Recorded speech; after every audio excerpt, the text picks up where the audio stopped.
Righty.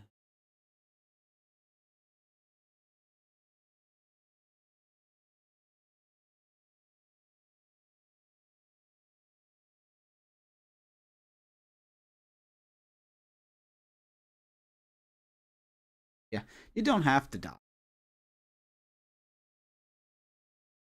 You don't have to.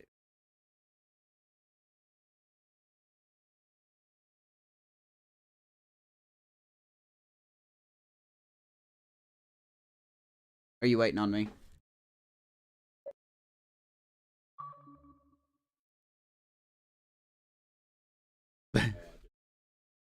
Staring at the menu. Staring at the. Oh, God, this looks. Alright.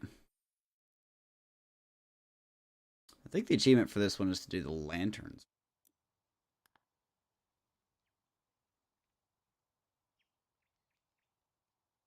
What's up, Brian? Speaking of Brian, I watched some of your VOD of you and him playing Halo Reach. Nice to see that Brian's still alive.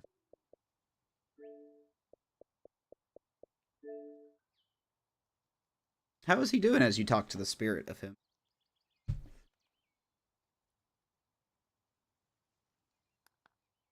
Do do do do do. Whoop. Almost missed.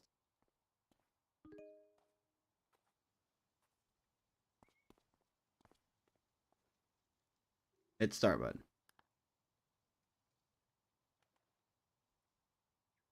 Oh. Oh god. Oh god, going too fast. 12 of them. Red? See him flashing white. Right.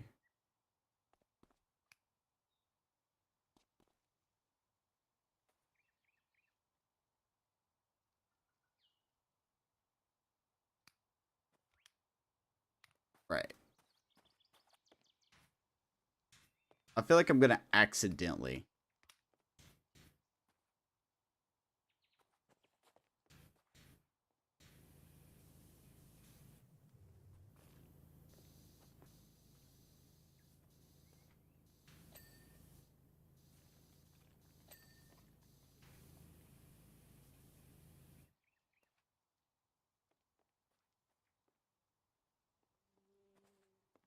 Can't hear a raven. Yeah, you get a. Oh, what? Alright,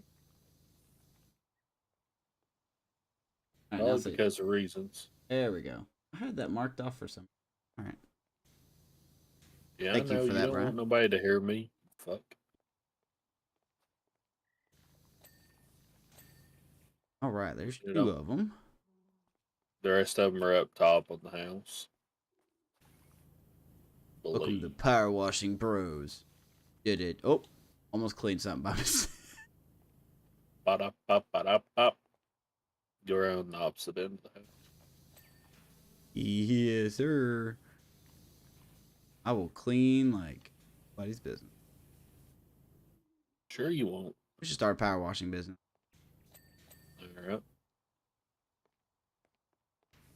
But we don't power wash things, we power wash people. Alright. Like someone hires us to be like, I don't like this person in public. Can you like accidentally power wash them? Mm-hmm. I think that would technically qualify as assault.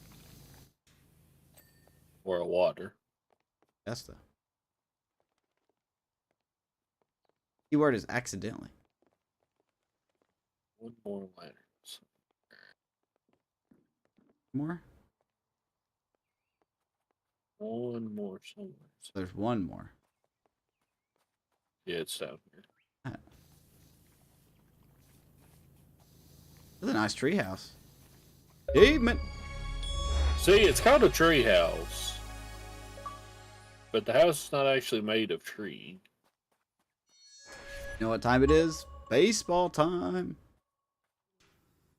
Yeet. No. Not today, tomorrow, or the day after. You go stripping. How's about you down? How about a big helping bag of how about you don't?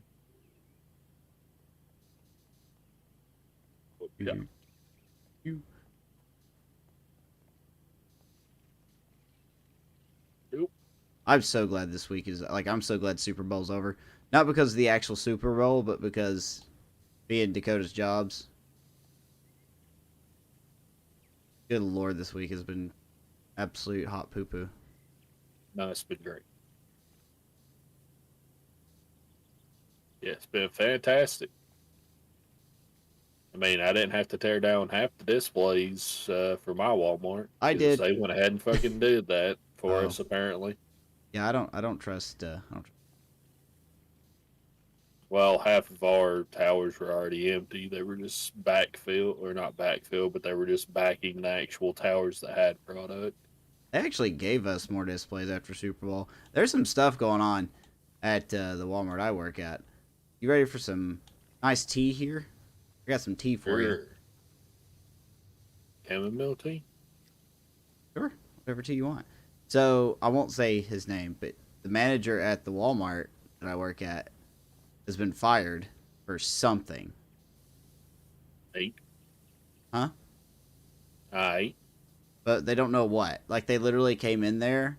Someone from like Walmart corporate came in there and they escorted him out of the store. Mm. But no one knows why. Nobody knows why. Corporate espionage. It is. It could be. Like Ingles pulled a long time ago. Oh, yeah. Good old, good old corporate espionage. Uh, yeah, that's fascinating. Uh, yeah, we got. I messaged Anthony on Sunday and asked him how the stores looked, how they had sold, so I'd have an idea what we were walking into. And he said they hadn't really sold, but that the manager, one of the managers, had told us that we could keep our displays up till Tuesday, which worked out fine because it was going to be a pain in the ass to do it on Monday, along with like an order in both my stores. Right. But on Tuesday, I don't have an order in one of my stores, so I was like, that's fine. Um, but I was like, um, I decided I was still going to go in early to try and offset having to take down the other towers even today anyway. And I get there, and over half the towers that we had, and we had 20 towers up total, were gone. Oh, And good. That's always good news. I was like, okay. And like I said, half of them were already empty. They were just backing the front towers because they were on stack bases and they were against the wall. So we had to have towers behind the front ones that actually were getting shopped. Mm. So I wasn't overly worried, but there were still 8 towers out. 4 of them for Ruffles, which were in their normal place, like they hadn't been touched. And then this area we had up front along the wall had a total of, it had 4 stack bases, so 16 towers total. And then when I walked in this morning, there were 4 towers up there with mixed product across all of them. Mm. So I'm like, oh, that's good. So I go to the back and I see the towers, like just empty towers in the back. I'm like, all right, well, at least there's not product sitting on them. And then I noticed they told us this was going to happen, but they moved where our stuff was, or where our backstock sits.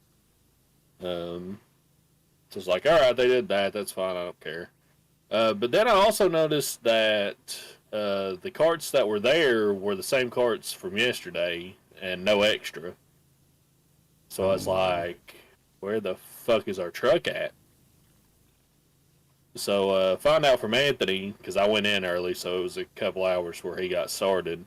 Found out that apparently they rejected our order because they said we had too many carts. We had 5. We're only supposed to have 3 total. Mm-hmm. Yeah, we're supposed to have the account. Forgot.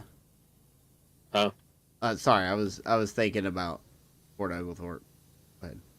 But we're supposed to have, like, the new DM. When they got the new DM, he was all about, we're only supposed to have, 2 carts of actual stock, and then we have a quick load cart. One of the plastic tote carts for impulse. I've never heard as a quick load cart. That's what I call it. I don't like know that. if I like pro- that so much better. What do y'all call it? Just an impulse cart. I mean, yeah, I mean that's what you can call it. I just call it quick load. No, I like the quick load cart. I'm gonna start using that. Which I guess that's a misnomer for a name because it's not a quick load. I mean, Whoa, it's hold quick. on now. Slow down with your hip young lingo there, It's Miss No Mayor. I guess it would be more quick to work than it is that. But anyway, so we're supposed to have 2 actual backstock What's up, carts and then that quick load cart. But we had 5. We had 3 backstock, the quick load cart, and we have a cart of beef jerky. Oh yeah, That came in September of last year.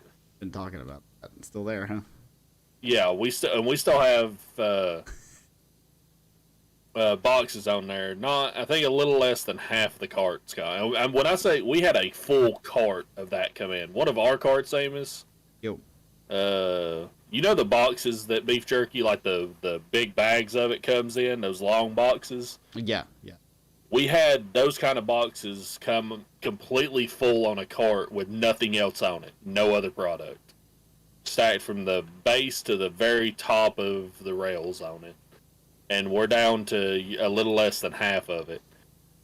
And Anthony's sitting there thinking, maybe I could have done a little more. And I'm like, hey, you weren't even in charge when this shit came in. You were the co-lead. B, I told him they took the store manager there decided that she didn't want us having clip strips out anymore anywhere. Yeah. Even on like our personal displays. So we can't have them hanging anymore. The only space we have is 2 little racks that hang off of our displays. I don't know how much can really fit on them, but I'm like, he was saying, maybe he could have got more out or should have been paying more attention since he took over. And I'm like, I said, if we were to sell, like completely fill those 2 racks every day and it sold every bag every day from now to the end of the month, we still wouldn't get past the clip strips that I have hanging on that beef jerky cart, let alone touching any of the cases that are still on. So, yeah, I mean, but yeah. Jerky. But here's the thing. So we had 5 carts. So technically we were 2 carts over, but 2 of the carts don't even count because one's the quick load cart and one's that beef jerky cart that we can't do shit with. It doesn't count to you. Yeah, and when Anthony even asked Caitlin when he took over, he's like, hey, can you help me either like get some of this out or help me take it to some other stores? And she never said anything to him. RDSL. That sounds like our bosses. So he tried something at least and just never got a response. He should be used to that. But then we had 3 carts of backstock, which, actual carts. But a lot of that is the force outs they do for push week. A lot of it's just a bunch of shit they forced out and shit they added at the beginning of this week. Really, because they're too stupid. I'm listening. Yeah, they're too damn stupid to know they don't need to force out the shit that's going off the sales or that's off the displays the week after Super Bowl. Because our Tuesday order was mostly forced out party size. Yep. And I'm like, we don't need that. I mean, it's over. Nobody's buying the party size right now. There's no more parties. It's over. One has parties in. But that's like we have 3 carts of backstock and it's mostly just random. Oh, and it's 42 counts because we got like the family fun mix 42 counts, a new flavor. Good to hear from you. That came I haven't out. bugged you because. No, that was a lot. So I've got an entire side of a multi-pack. I haven't bugged you because you're on vacation. The 4x6. That is nothing but 42 count family mix right now. So that's extra space I lost for regular 42 counts. Mm-hmm. Now I've told you all this. Here's the kicker. They rejected the order because, allegedly we had too many carts. The order that came in today was 60 cases, or was supposed to come in was 60 cases. 2 carts. You got a small order too, huh? Mm-hmm. We were supposed to, but they rejected it. Oh. They rejected a 2-cart order because they said we had too many carts. Yeah, Walmart, the way Walmart does things makes me feel better about myself. Know Well, that see, the I'm not thing, that incapable of comprehension. yeah, I mean, we don't. Anthony never messed with me. I told him if he figured out who did it, because when I told Sherry, Sherry was pissed. The receiver for that Walmart, Yeah, she was pissed off about it of because course. they're technically not supposed to reject our orders at all. For other than if our product's like damaged, Yeah, they're never supposed to reject our stuff, which that doesn't matter because they do what they want anyway. that's true. Um, but yeah, she was pissed off because she tells them all the time. It's like y'all gotta, and that's like they don't get an order tomorrow. They don't get an order on Wednesday at our Walmart. And when Anthony talked to Caitlin and asked her if we could get that delivered Wednesday and just have a Wednesday order to get it, she said no, there wasn't any drivers, uh, so it was just gonna have to be Thursday's order. So they didn't get an order. They got their order Monday, which was mostly just force outs added to it. Hmm. They didn't get today's order because they rejected it. They're not getting one Wednesday, and the Thursday order is going to be Tuesday's order, which was a small order. So it'll be Oh, Friday before they even get a decent order in there. So yeah, I don't. that is a classic example of why I hate Walmart. I Oh just yeah, hate them so much because they just cause problems. That's all they're there for. They're just there to cause problems. They don't care. I'm just wondering who rejected it because I mean, as far as I know, the only people that can are people that are like at lead level or higher. Yeah, But I don't know who would have been there at the time the truck showed up. So it could have been the store manager, yeah. That's who but I'm I putting don't my know. money on. Yeah, I'll ask Anthony tomorrow. I'm putting my money. That's like the we've had that stuff like that beef jerky cart. It's been sitting back there. Now the reason they haven't really seen it, I guess, is because we used to be in a space in the steel where we had space behind the steel against a wall that we could push extra carts. And when they moved us, we don't have that space anymore. All our stuff just has to fit under steel that's pushed up against the wall.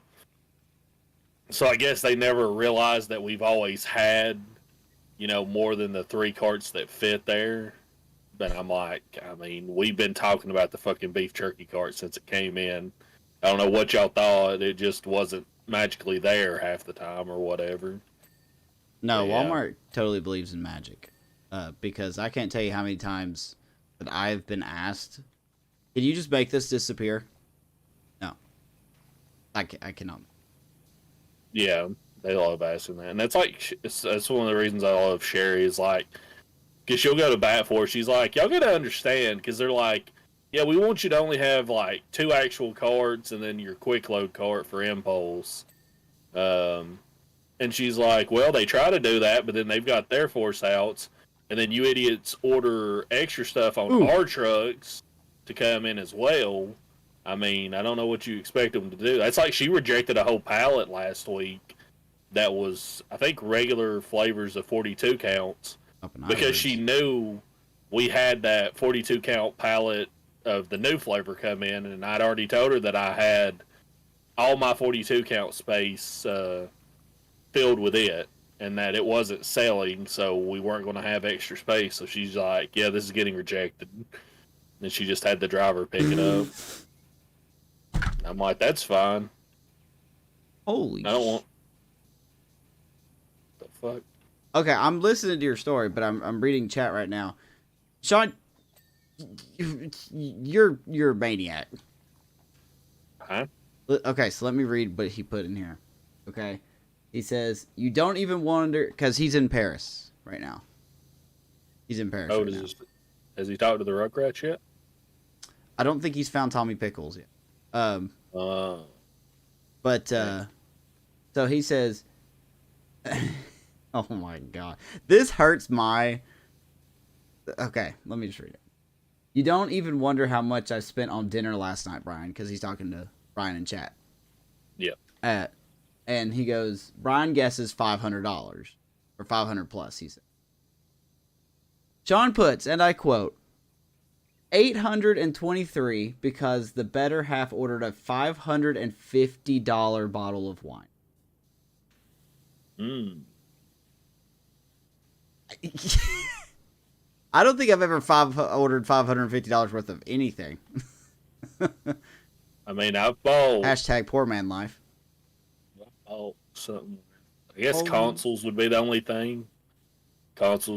Recent consoles would be the only thing that I ever spent like 500 plus on. Oh my god! I mean, if he's got the money for it, no, I'm not making fun of him. I'm not making fun of him, but I'm just like, holy crap! No, I'm just saying, as long as he's got the money, sure, that's fine. I mean, I'm sure that's like a lot more than he would normally spend. I'm just saying, I hope he's got that kind of money, because I can tell you I wouldn't be able to do that. Nope. If Vanessa said that, I'd be like, I love you, babe. Not that much. Like, oh, I guess you're footing the bill this time, huh? Boy, I hope that job works out. Good God. Oh, my God. You didn't drink a sip of it? See, I'm going to make fun of you for that. Yeah, I mean, if it's getting bought, you better believe I'm drinking it. Or like Stone Cold Steve Austin style, like bust it and shot it on your face or whatever. I remember seeing a post about something like that at a bar somewhere that had like this super expensive cocktail they make where people didn't realize that the price is actually the name of the drink, and the drink's is like fucking $1,300 or some shit like that, I think. Dude, that's more than I'm making a month. Yeah, and people didn't realize that, and some woman bought it not realizing it, and she's like freaking out when the bill comes. Not realizing it? Okay, she's American. Yeah. Well, that's what I'm saying. Like, the name doesn't have a price on like the menu. It just has the name. And the name is like 1,300 something, but it doesn't have like a dollar sign. Right. But that is the price of it. I guess my question is she aware? What do you mean? Like, was she aware that the name of the drink is the price? No. Oh, it's not stated anywhere. That's the thing. That's chummy. At the end of the story, the manager, like gets it fixed for her, and doesn't like fire the because the woman was also worried that the person who gave her the drink was going to get like fired for it. And the manager's like, no, this has happened before, and we're taking steps to alleviate this how problem. about label your menu? That's a pretty... Yeah. Well, and I'm just saying, I don't remember the exact story. Maybe it is labeled, or maybe there was some reason that it's confusing. I don't remember if it's because the price isn't directly put there, or something like that. Or the 1,300 might have been something about like the age of the alcohol used in it. But it was something super weird, and I'm just like, fucking, that bill comes, you better fucking realize that I'm not doing that. Hell no.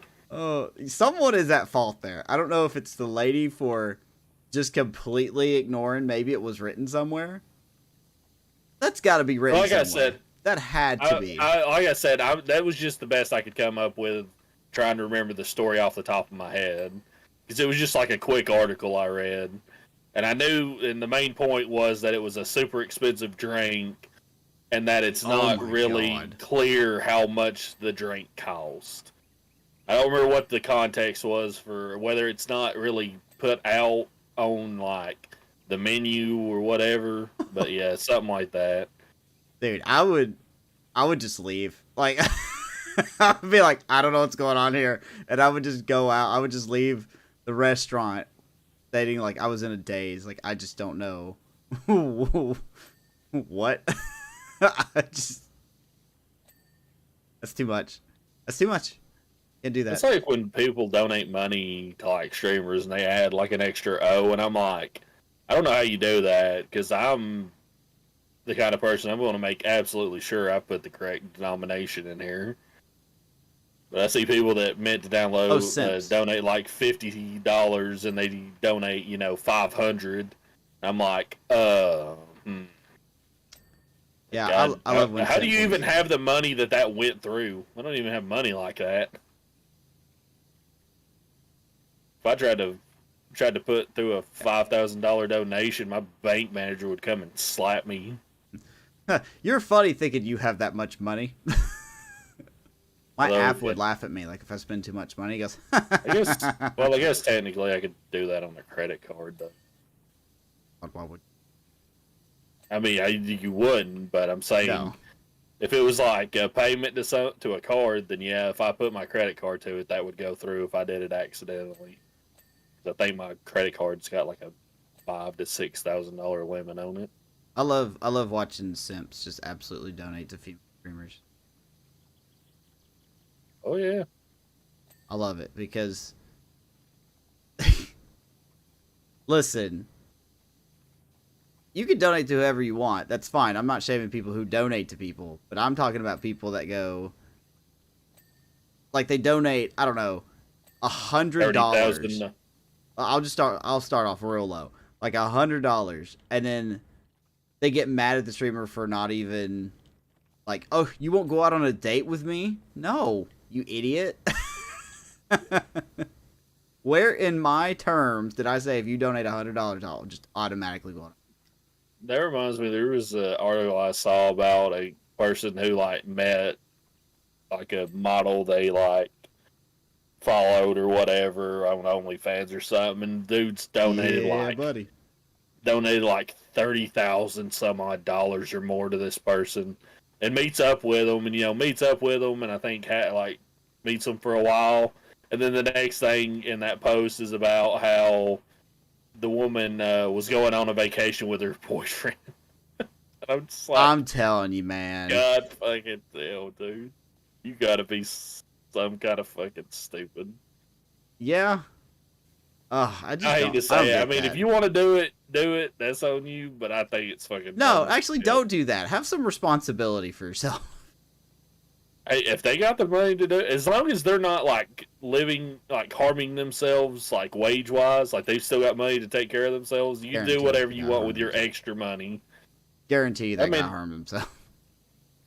But that's like, I mean, I've given a fucking shit ton of money to Ray over the years. Yeah, but you're not asking to go on a date with him.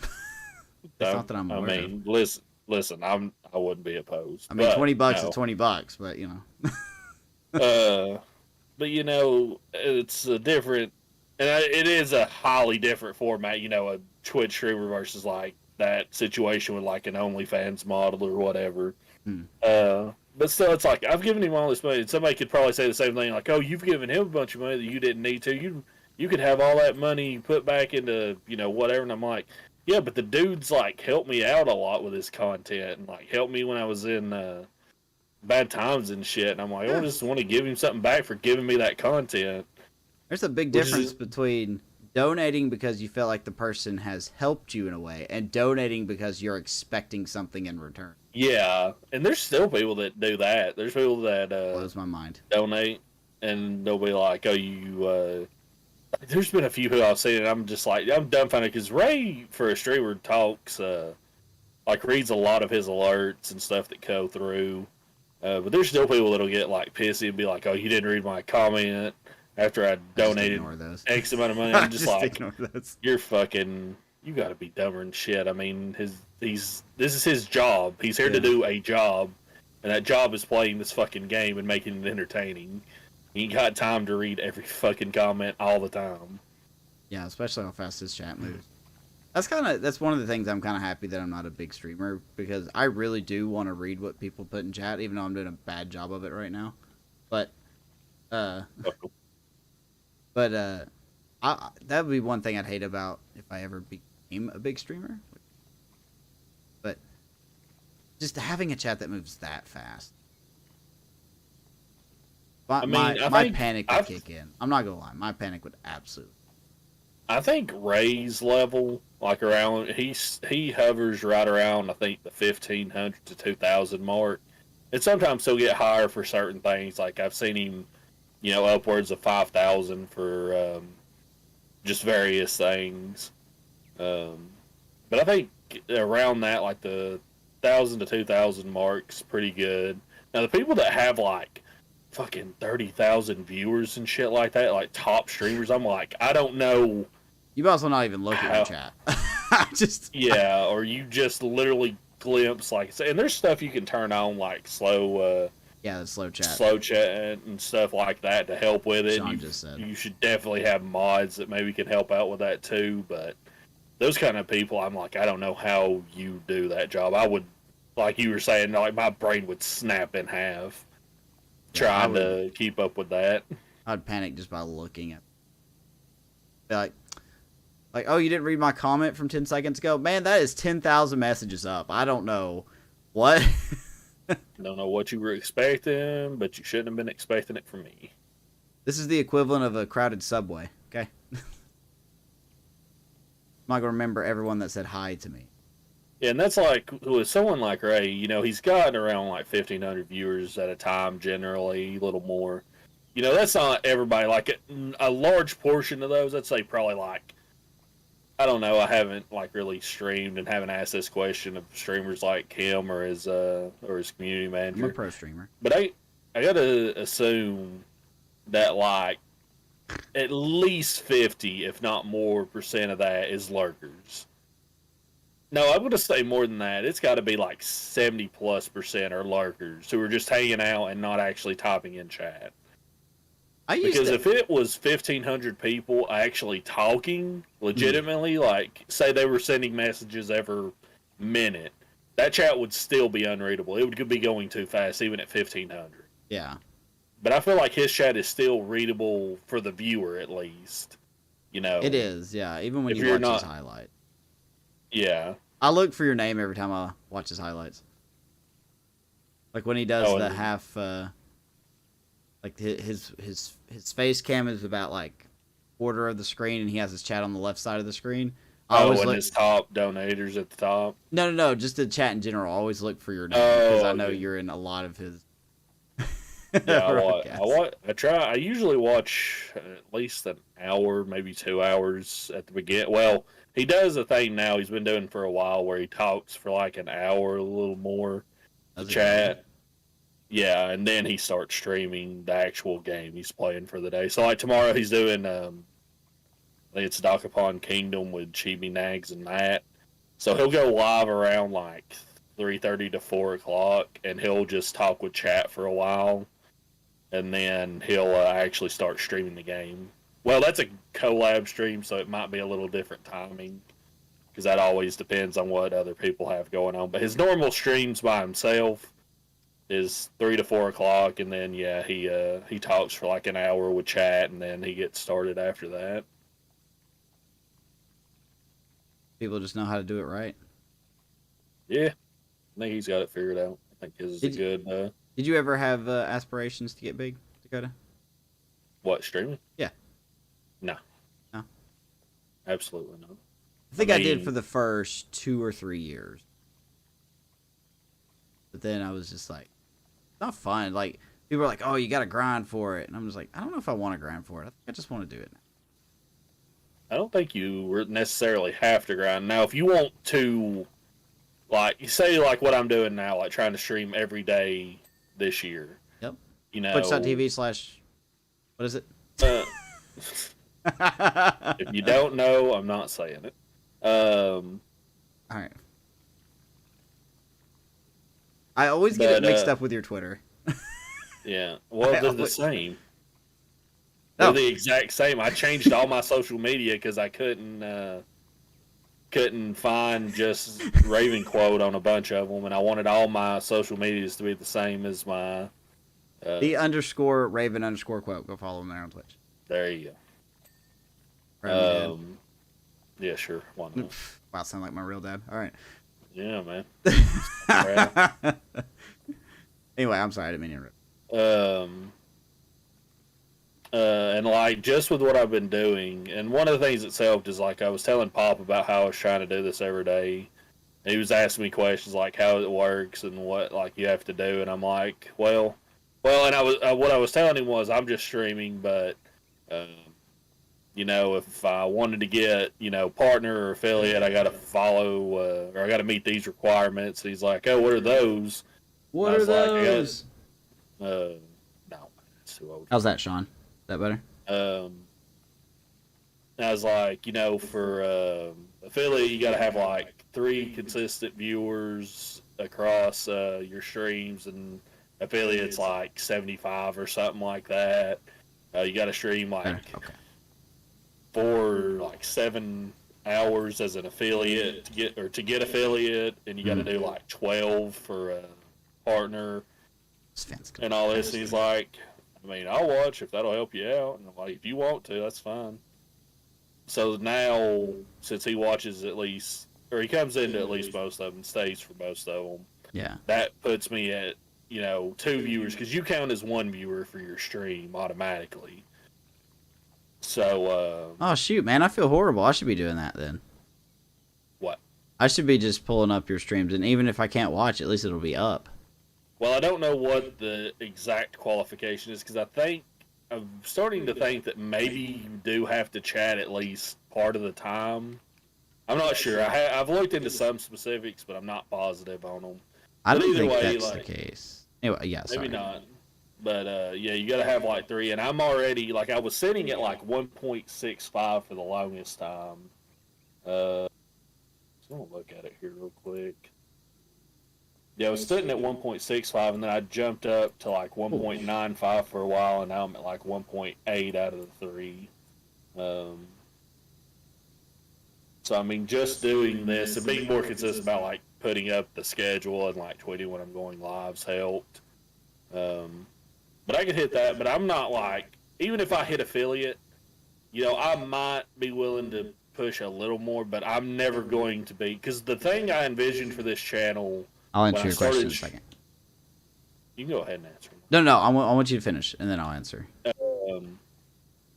The thing I envisioned for this channel when I started, because the thing that really pushed me to start streaming again, or to try to start streaming, was when I started watching Glasses, and I saw how her channel, because I was used to watching people like, mostly just Ray, but always like popping into like bigger channels with like a few thousand people. And it always seemed like, well, I mean, I don't really have a network to get started. But then I watched her and saw where she, I didn't either. She and a lot of the people that she raids to and like knows, the big thing was like when somebody would raid her and have like 1 or 2 viewers, and she would be thankful and not like dismiss it or just ignore it. Yeah, which I'm not saying like bigger streamers don't. I mean, but they totally do. Yeah, I mean, and it's different. Like I've seen sometimes it's mostly people he knows, but for Ray, like it's got to be fairly significant amount before he'll like stop. And I think it's mostly people he knows when they do. It's when he stops his stream and he'll do like talk to the people for a bit and then get back to the game. And that's a bit different. That's like people he personally knows. Hold on. Oh, what? Okay. I actually had to disable my alerts because I realized I've been working on them for the show 24, and if someone would have done something for the first, 38 minutes, it would have exposed the team I chose for this year. I like to do a suspense thing when it comes to the team I choose.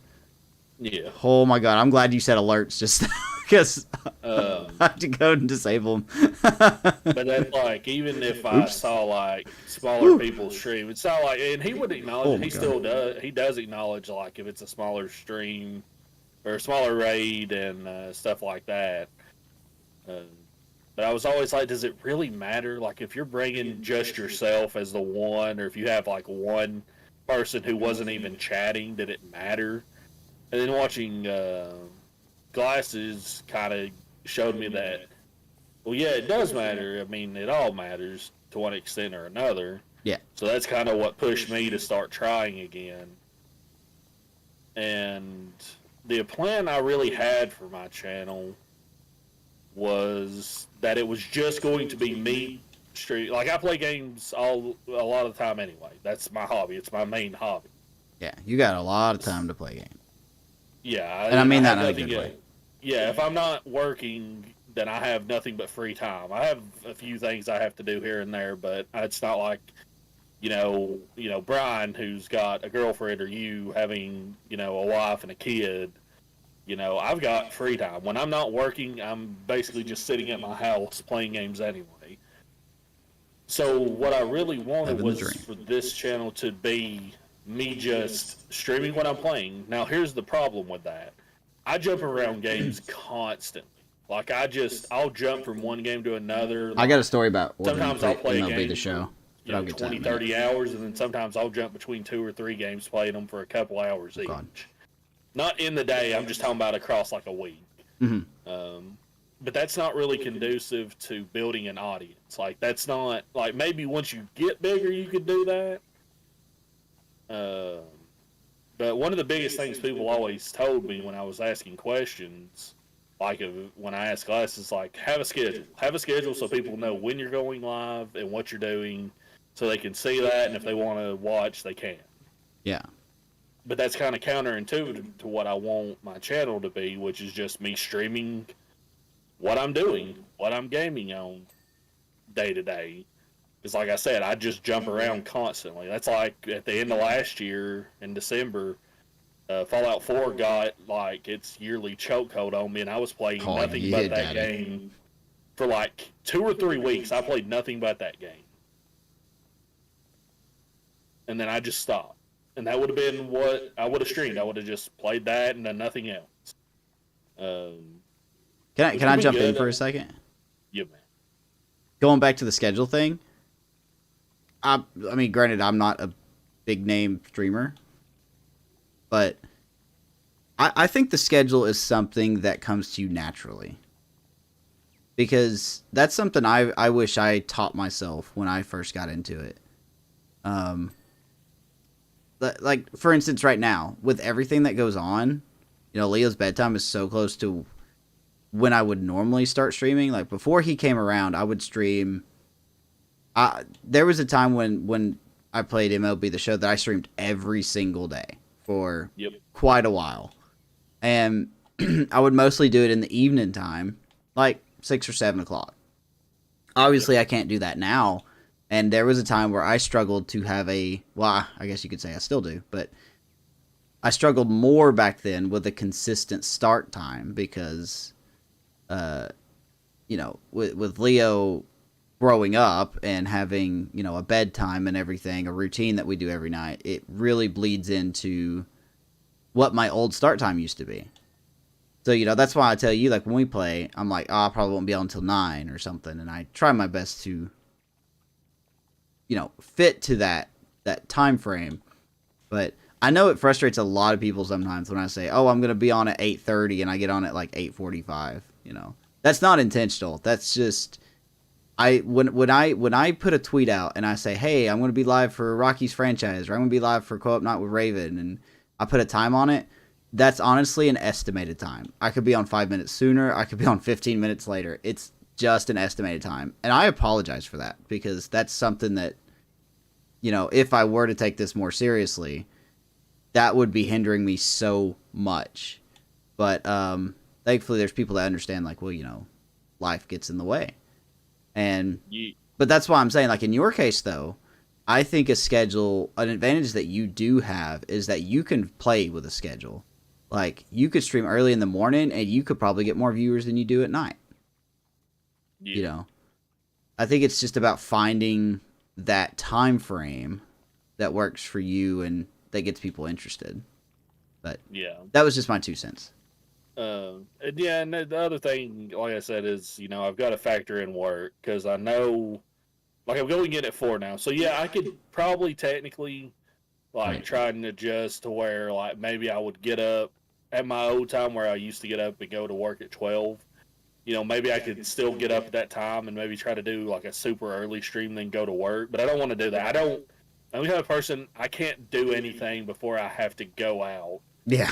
To do something, like whether it's work or if I've got to go out to do like shopping or go to an appointment or something, I can't, because I know I'm going to get invested in what I'm doing, and I'm not going to be able to keep an eye on the clock. That is me. and I feel like I can't enjoy the thing. Yeah, that is me. It's always like every day that I work is always the same. It's like get up, go to work, do it, and then those days, like, So my schedule for my days off, Sunday and Wednesday, the schedule shows that I'll start around 10. Because I know I can stream earlier those days. Then the co-op nights are all set to like, they just say 9 o'clock because I know that's the general time. Sometimes it'll be earlier, and that's fine. That's why I don't make the tweets until, around the time we're going live. Right. Because I know it's not going to matter. And then the other 3 days of the week, the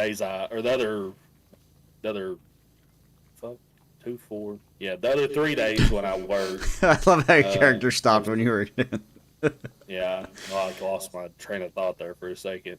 The other 3 days that I work and I just stream whatever I'm going to stream because it's not co-op or the retro nights or the days I'm off when I can stream earlier, I just have a generic time of 1 p.m.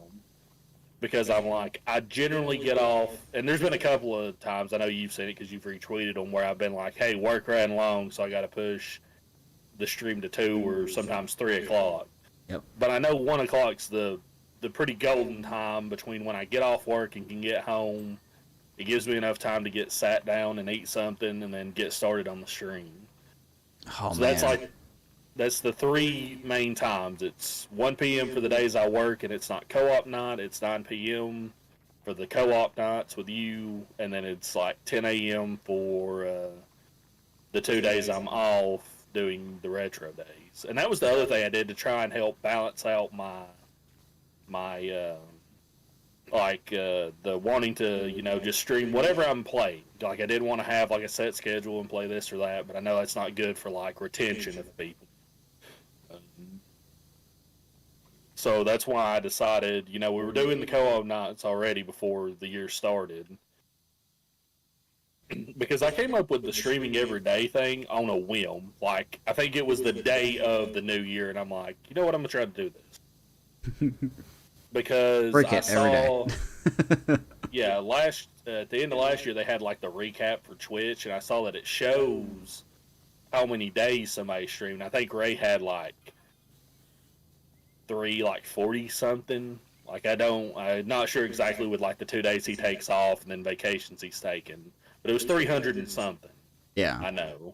So on the close end of a full year, and I'm like, that was one of the proxies for it. I was like, I want to see if at the end of the year, assuming they do it again, which I assume they do it every year, like most websites. Oh, yeah, the Twitch recap thing. Yeah. Yeah. And you should have seen mine. It was great. 16 hours. Woo! Yep. I was just like, I want to see if I can get to the end of the year having streamed every day. I want to see 365 on that. And like I said, it's different. Ray, he does like, generally about 5 to 6 hours. Then he did like super long, like 9-hour streams when Yakuza came out. But, that's his job, and he can do that, and then he takes days off. I'm only streaming like a couple of hours at most, usually. Upwards of 3 or 4 if I'm really got the time in the day. So for me, it's easier to say that. Like, for me, it's like, it'd be if I just did hour streams, it'd be 365 hours out of a year, which isn't a lot.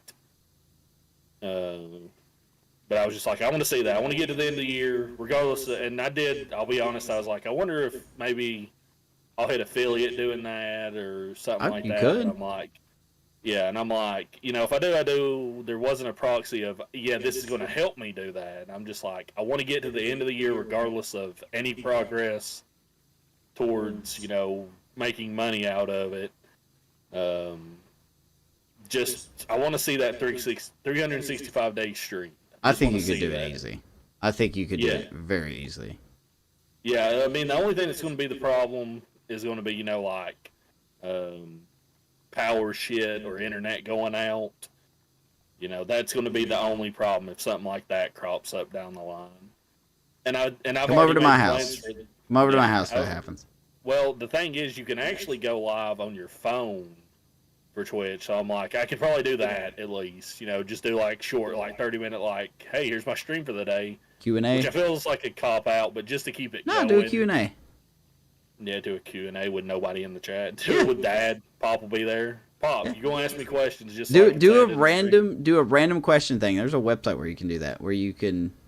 It's like self Q&A or something. I don't remember the name of the website, but you just it looks like the little power, like you know how they pull the balls out of the little Powerball thing. Yeah. It looks like that, and you can just hit randomize, and it'll ask a random question. Like it doesn't know anything about you. It'll ask like, what was your favorite memory when you're 5 years old, or I think you could put in hobbies, but I'm not 100% sure. But Yeah. I was thinking about doing this for a while, but I never did it. Yeah. Just to have like a little fun Q&A, because there was a point where my channel was getting more people. But I mean, that would be interesting because you don't know what it's gonna ask you. I would just be like, I ain't gonna answer that question. But yeah, I mean, like I said, yeah, I mean, that's all I'm trying to do is just to do that just for the recap. Go from there. I mean, like I said, I'm keeping an eye on like the affiliate stuff because I have everything but the 3 people watching thing. So that's all I've got to do is get like 3 people watching. Yeah. You know, and it's 2 people when you include yourself because you're a constant viewer in your own stream, if you can imagine. And then Pop's watching almost every one of them. Like he's not here now, but I know he. When I talked to him earlier, he said he was feeling sick, so I didn't expect him to be here tonight. Papa Raven. But like Oh, 90% of the time he's there, so that's 2 right there. So I just need 1 other person. And I know one of the things, and I think this is something that popped into my head with him watching, you know, and that popping my viewers to 2. I think that's making it when I'm doing like smaller games, like when I was doing Ape Escape. It said there were only like 2 viewers for it, and like I don't know if anybody was streaming. Well, somebody had to be streaming if there's viewers, but there's only like 3 people maybe streaming it, or 1 person. So if people are looking for that, you know, that'll pop me ahead of them, and maybe they'll click on my stream. Because there's been times where I've had just random people, and I've got a couple of followers that were random people, not from like, because a lot of my followers are from like Glasses, Chad, or people she's rated, and then I've rated back to them, having followed them. You got raided the last time we played. Yeah, that was M-Mount. He's one of the people from. He was actually a Uniquity. Pull your channel up on a separate browser, like we're on a laptop, and that counts as one. Yeah, I read that, and I'm like, I don't. I mean, it's not illegal, but I'm just like, I don't want to do it that way. Like, I'm already here as 1 viewer. That's good enough. I'll do it that way. I mean, you can. If he want to do it, I'm not going to say anything against him. But M-Mount was unique in that he actually saw me. If you're in Glasses Discord and there's a particular channel, I don't know if there's a bot you have to like interact with to get this to happen. But if you're in there, it will show when you go live. Like it's just whenever you go live, it'll put a message in that particular channel. Yeah. And he saw me in there one day. I guess he was just looking through them and saw where I went live, and he started watching. So yeah, that was probably the most unique one. And like I said, there's been like 2 people I think that have come just from while I was streaming. One was from Ape Escape, and I think one was from Dino Crisis. I don't know if I've ever been raided by. I mean, maybe I have, but I really don't recall. I don't think I've ever been raided by a huge streamer. Not that I can think of. Most of the time, what streamers do is they stream people they follow. It's a big thing. Yeah, I didn't do that. Like when I was, you know, back in my early days of MLB The Show, when I had a constant audience, and I mean like a more constant audience, you know, back when I was, you know, interesting to talk to. When I would raid someone, I always looked for someone smaller than me. I know that everyone's got their own network of friends and groups of people, but like I don't know why it bugs me. But like when I see like a big streamer raid another big streamer, I'm just like, well, that's not really expanding your audience. You know, that's just. Well, and the one. It's not wrong. It's not wrong. It just bugs me. Well, and I mean, you got to think also on this side, like with Ray, he streams a lot, or he raids to a lot of time to personal friends of his. Yeah, I mean that's different. Yeah, personal friends, I get that, but yeah, that's a lot of his. But he had. I remember once back when Ray was in the grip of his Pokemon card fever. He rated out to a small streamer he didn't know because he was just looking at people opening TCG cards, and it was a tiny little streamer. And I'm like, this dude just fucking hit the goddamn jackpot. And he said he'd only been streaming. I think the guy said for like 3 months or something. You know, and that happened, and that can be a big boost. Like if a lot of people from Ray rating somebody, well, that's if out of because I don't think we ever get up to the max amount of viewers in a raid, but it's usually like at least a few hundred, like 3, 4, 500 people in raids, up to 800 people in raids from him. If even like 1/10 of those people followed, and then assuming they continue to like the content and watch, that's instantly affiliate status right there. Yeah. If they start watching,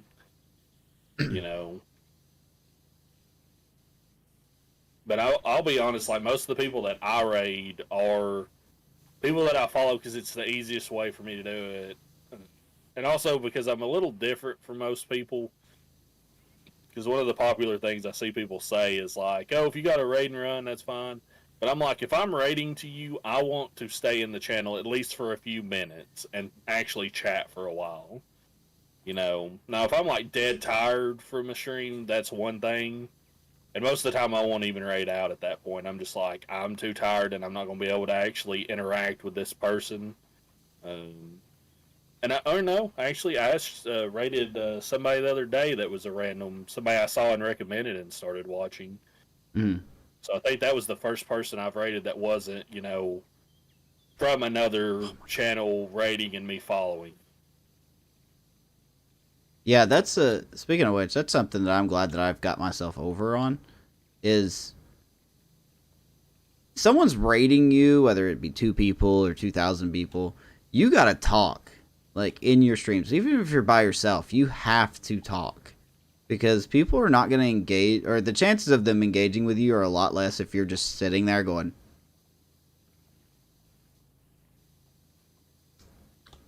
like that. That's why I kind of like shifted my baseball gameplay to commentary. Like when no one's talking, I'll just do my own commentary. Is it bad? Yes, it is. But it gets me through. And I'll tell you something about that real quick. And I'm very happy that I can say this. There was someone that messaged me. I wonder if I still have it. I think I still have it on Twitter because I don't really delete my messages. But someone sent me a message. This has probably been about 2 years ago, so I don't even know if it's there now. But they said that they appreciate me commentating my own games because they are blind. And so they watch, or they listen to the commentary, and that one message alone, I was just like, okay, I can get into doing this more. And is it cookie cutter at times? It is, but I actually really have a lot of fun doing that. I have a lot of fun commentating my own games.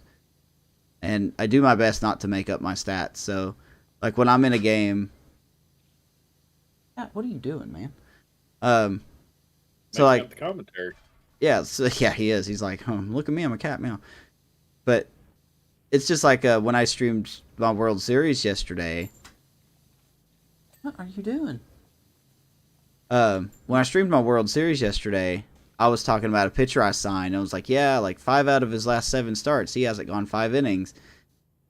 I researched that myself. That's not a made-up stat. That's just me going back through my franchise and being like, okay, here's how he did in this start. Here's how he did in this start. And I just happen to remember that. And it's just, it feels good to like do your own research into your own storylines. And it helps people get immersed. And I guess what I'm trying to say is when I got that message, that really encouraged me to try something a little different, and that was commentary. And I'm not perfect at it by any stretch. I'm probably, as the kids say, mid, but but it's still fun. I love doing it, and that's the thing though, because when you're commentating, whether it be on a sports game or a game that you're playing, people are going to Ghost Tree. People are wanting to they're more likely to talk to you if you are saying something. Yeah, that's a popular question that Glasses gets asked a lot. Is like, if you're streaming by yourself and there's not like, how much do you really got to learn how to like just talk to yourself if you're not streaming with somebody else? You know, they say, What's you know, up, there can Justin? be downtime. You can have some downtime where you're not really talking. But yeah, a lot of it is you got to learn to just, you know, essentially Oh, interact Rally with Cat. yourself. Rally Cat. Do it, Riley. Don't step on the keyboard. I swear to God. I swear, me and State have the same problem. We have cats that just get in the way, and they're just like, "Oh, look, here's my butt," you know. And it's like, no one wants to see your butt. This is not that kind of stream. This is not only furs. Okay. Sure it is. But yeah, you do have to learn how to like essentially interact with yourself and like just talk. Yeah. And that's like I have like 2 or 3 things that are my go-to when there's nothing, when I can't comment on something directly involved with the game, which is especially in a game that has like what was it I played? What game was I playing? I think it was. I don't think it was a retro day game. It was something I was playing before. It amazes me how people can play solitaire and make the stream interesting. Oh yeah. I couldn't do that. But I there's need a some 3. game- Oh lord. But one of the things, especially if it's a game that's like a platform and you have a jump button, Yeah. is I'll say like as I'm just running around to the next place and I'm jumping because you know that's just what you do. If you Hold on. have whatever. Look at the percentage. Oh, nice. Nice. All right, sorry. Um, I'm stupid on no, you're fine. it. But especially if it's a jump, and you know, whenever you're running through a game and you're just trying to get to the next area, there's no like enemies or whatever. You'll like either jump or you'll roll or whatever. Whatever the fast thing that makes you think you're faster than just walking or running. So one of the things, if I have a jump, is I'll just jump as I'm going, and I'll just be like, hop and a skip and a jump and a hop and a skip and a jump and a skip and a jump and a hop. Just to be saying something. I do love your random phrases that you do sometimes. And then like if it's a game that's got like a roll Plus, you have mechanic people that in watch it, your and I'm streams. just I rolling appreciate through a room, everyone that just like watches my rolling, streams, rolling, whether it's your rolling, only rolling. time that you've watched it or you've And I'll been just here do since day little one. stuff Thank you like very, that, very and I much think for you watching gotta the come up streams. with like some just little I mean that. gimmicky things to say because you're not gonna be able to have just interesting commentary the whole time, or if there's not like constant enemies around or something going on in the game to comment on. That's why I like Ape Escape so much because there's like just so much. That game's so vibrant. There's just so much shit going on. There's almost always something to comment on. What's on your nose, man? Come here, you got something on your nose, Riley Cat. Hold still. That is his nose. Fuck. He's got a condition. Why do you have aluminum foil on your nose? Oh, Look at it. He got aluminum foil on his nose. Where did you get aluminum foil? Did you eat aluminum foil? he might have. He might have done. Such a good cat. All right. No, don't show your butt. No one wants to see that. Somebody does. I'm gonna have to build a sensor bar for this. All right. We gotta. Those are the kind of people we gotta stay away from. But yeah, no. These people watch your streams. Yeah, I appreciate anybody that watches my streams. I really do. I've had people that come in here and they're like, "Oh, you're boring," and then they leave. That's fine. I understand. I think as a streamer, you have to understand that you're not going to please everyone. Like I think that goes for everything. Oh yeah, no, for sure.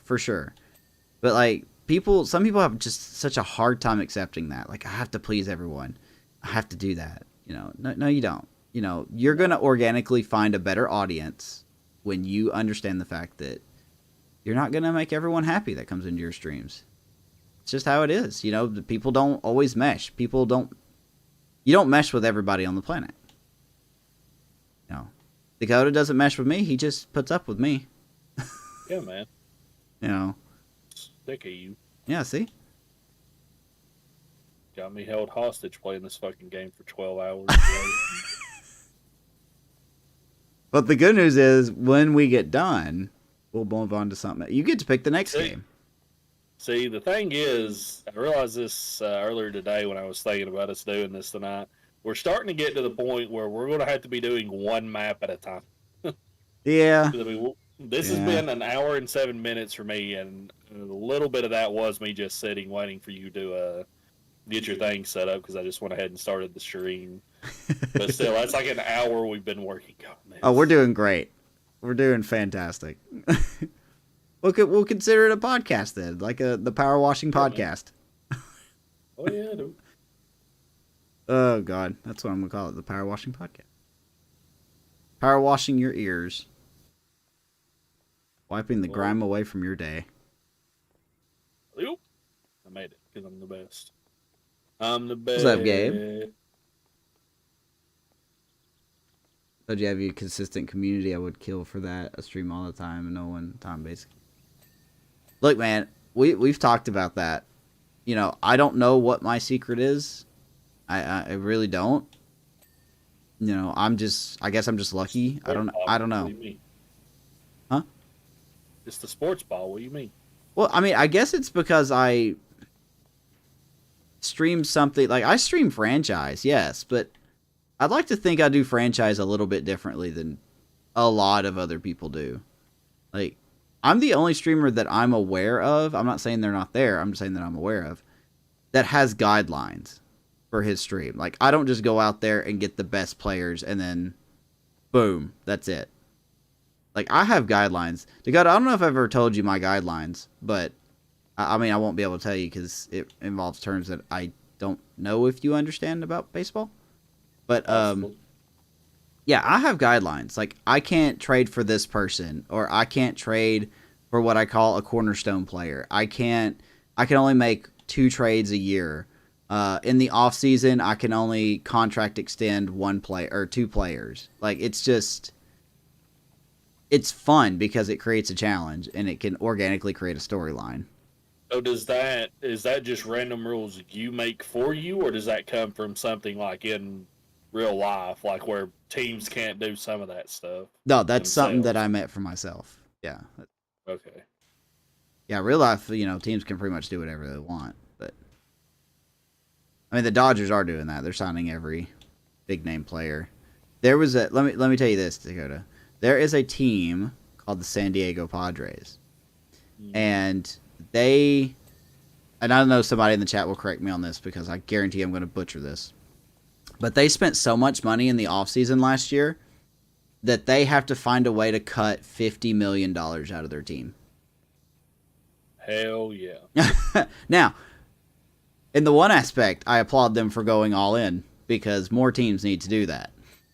But not where you threaten the future of your whole ball club.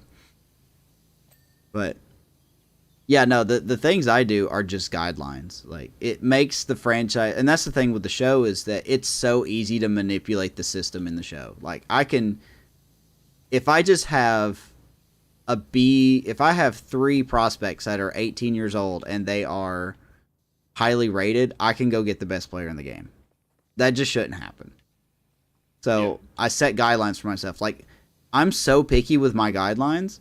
When I do a trade, I have to make it even. So, like, if I'm going for an A potential player that I want, I have to at least offer, at the minimum, an A player back. Like, I can't just do, oh, here's 3 Bs for an A. No. I could do 1 A and 2 Bs. I could do 1 A and 1 B. You know, it's complicated, but it makes the game for me so much more interesting to play. Yeah. You've probably seen me on my dashboard, or you've probably seen me on your friends list where it just says I'm playing MLB The Show. I'm not playing MLB The Show. I'm sitting there in the trade screen trying to figure out, like, would this fit my guidelines? Yup. That's obsession. People do that for all kinds of things. That's how Pokemon Nuzlocke came about, was people just wanting to make the games harder. I don't know if you know the rules to a Nuzlocke, or at least the general rules. The what now? Pokemon Nuzlocke? Oh, I couldn't tell you. No. Okay, so Pokemon Nuzlocke is basically just a genre of playing Pokemon that somebody just made up, like I said, to make the game harder. So when you start, and you pick your starter, you do the whole thing. It changes depending on the generations, but the basic rules are.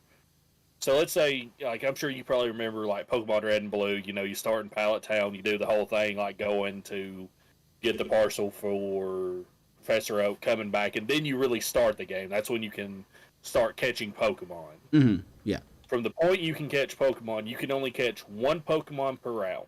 So on Route 1, the area that leaves Pallet Town, whatever the first Pokemon you see there, you have to catch it. If you miss the catch, if you kill it, you cannot catch another Pokemon. Yeah, you cannot catch anything there from that point on. I did not know that. Really? Is that true? Yeah. Yes. That's one of the biggest rules. That's the main rule is every route, and it changes a little bit. So like Diglett Cave or Rock Cave or Mount Moon, they're separate areas of their own. So you can only catch one Pokemon in those areas. But every time you get to a new quote unquote area, yeah, you can only catch one Pokemon in that specific area. Oh god. And for say Cinnabar Island, most people what they'll do for like the original Pokemon games like Red and Blue, they'll make one of the fossils their encounter there, because you can go into the mansion and there's Pokemon in there. You can do that if you want.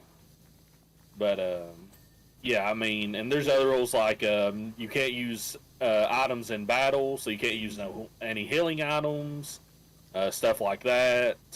And there's a bunch of other rules, but that's the biggest thing about it is like you have to capture one Pokemon, and you can do like little rules like if you run into a duplicate Pokemon, like you run into Pidgey on Route 1 and then you run into it on Route 2, you don't have to count that. You can still try again. Yeah. For, it's called Dupe's Clause. You can't, if you've encountered a Pokemon before, it doesn't count if you run into it a second time. But just, all kinds of stuff like that. And it's got a ton of rules. And there's even harder versions that they call like Iron Locks and stuff like that. There's people that do, and there's like funny versions of it since that, like have a good night, Sean. Glasses did one at one point that was called a cute lock, where there's somebody that made like a listing of Pokemon, and they let their chat decide by poll like what is a cute Pokemon and what is not. Oh, okay. And you can only use the cute Pokemon in that list. Yeah, stuff like that. And there's a billion versions of this since people started doing it. But yeah, that's the same thing. Like, people for years have done shit like that. Like, just to make games more interesting. And I think for you, it's even more unique, because I think that makes it feel like... Because I'm sure there are rules. Like you said, these are just rules you've done. It's nothing to relate to in real life. But I'm sure there are some kind of rules like, teams have to do certain things for trading players or buying new players, whatever. Not really. I mean, it's just... I'm just saying in general, like I'm talking about, not specifically like, hey, you can't do this or that. I'm just saying whatever the generic rules for that are in general. You're just doing a version of that for a video game. Yeah. Obviously it's not like the one-to-one of you saying you going, if you're getting an A player, you're going to trade an A player. They don't care about shit like that, but...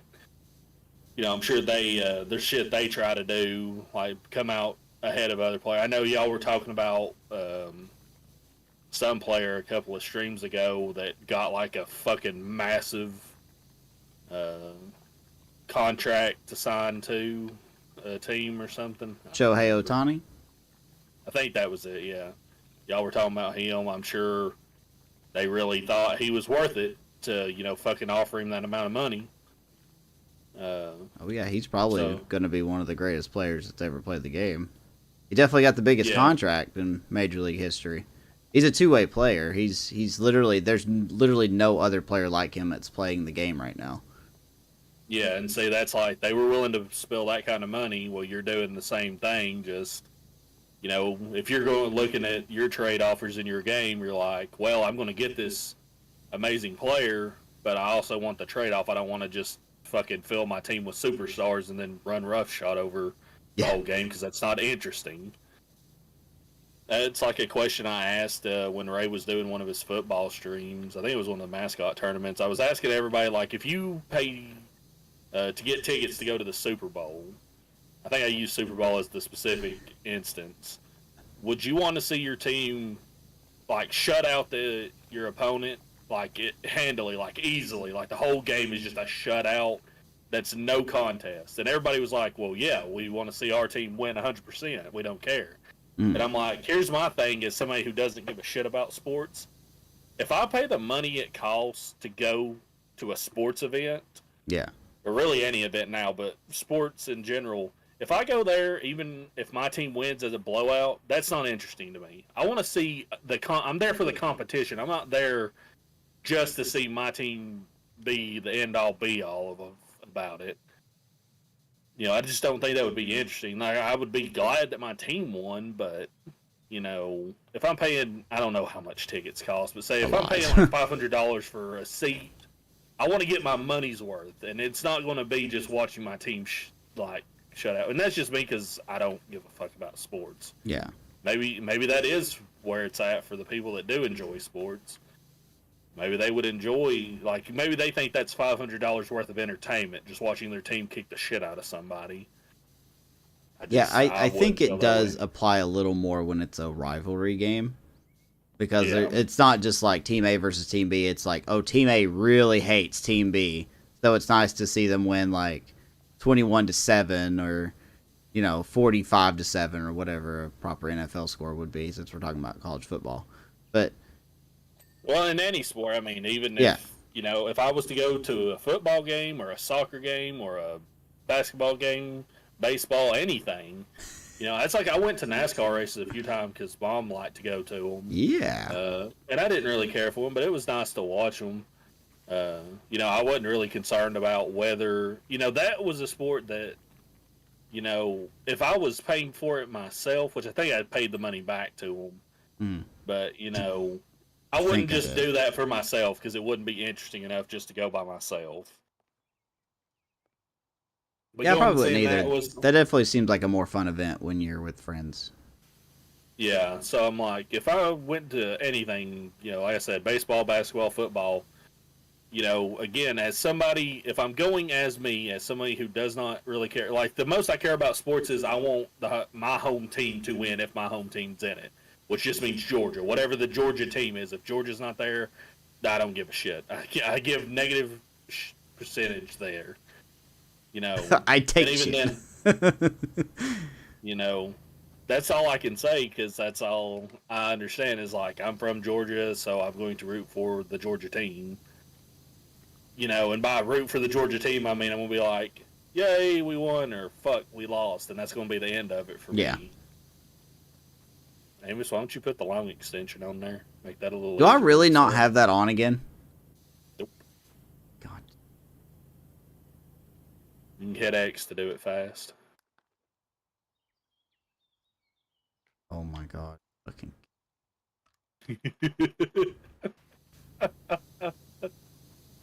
You have told me this every stream. Every time we play this game. No, the thing that's been happening has been you not remembering to change power washers when we buy a new one. That was the main thing that was happening. Oh, man. Well, we probably could have had this done if I had this on. Well, I mean, we just got to the part where it really needs to be. Because this is either you have to do it with these long extensions, or you have to use this fucking thing right here to get up here close. Smacks it through my face. This thing right here. It's just annoying. Because when I was doing this the last time, because I just got past this level on my third playthrough of this, I kept falling off that damn thing trying to clean the bottom of this. Have a good final day in Paris, Sean. We'll talk again. I haven't been calling you and stuff because I want you to enjoy your time with your woman and your family. And your $850 bottle of wine. Yeah, and your $850 price bottle of whatever it was. Whatever. I thought you said wine. Whatever. I think it was wine, yeah. That's ridiculous. Holy crap. I'm going to go get me a $200 piece of pie or something. Dude, if I spend double digits over the teens amount for something, it better be good. If I spend triple digits on any Yeah. food item or drink item, it better send me into ecstasy. I better senior bond when I I better have finish the that. biggest boner in the world after. I swear to God, if I didn't, I would be murdering people. God, dude. Can't imagine. $200 for a Cubs jersey? It depends on who it is. I'll bite on that one. It'll depend on who it is. If it's like Nick Madrigal, no, I wouldn't spend $200 on a jersey. But if it's like Anthony Rizzo, Chris Bryant, I'd absolutely do that. And I went to a Cavaliers game. I just want it to be fun and close game, not a blowout win or loss. That's what I'm talking about. Oh, I mean, Brian's you're in your talking about chat. like $60. That's like, if you're not spending double digits on tickets, I can understand it more either way. You need StubHub. But I'm talking like the people that go and they spend like triple digits and they're just like, if it was a blowout, and like, yeah, that was worth it. I'm like, that's not. That would be like if I spent triple digits on a video game. And You play it for 3 hours. yeah, like that would be that. Well, you know what game that actually is? Modern Warfare 3, the campaign. A fucking like 4-hour campaign on veteran. Ray played that game on stream on veteran. Yep.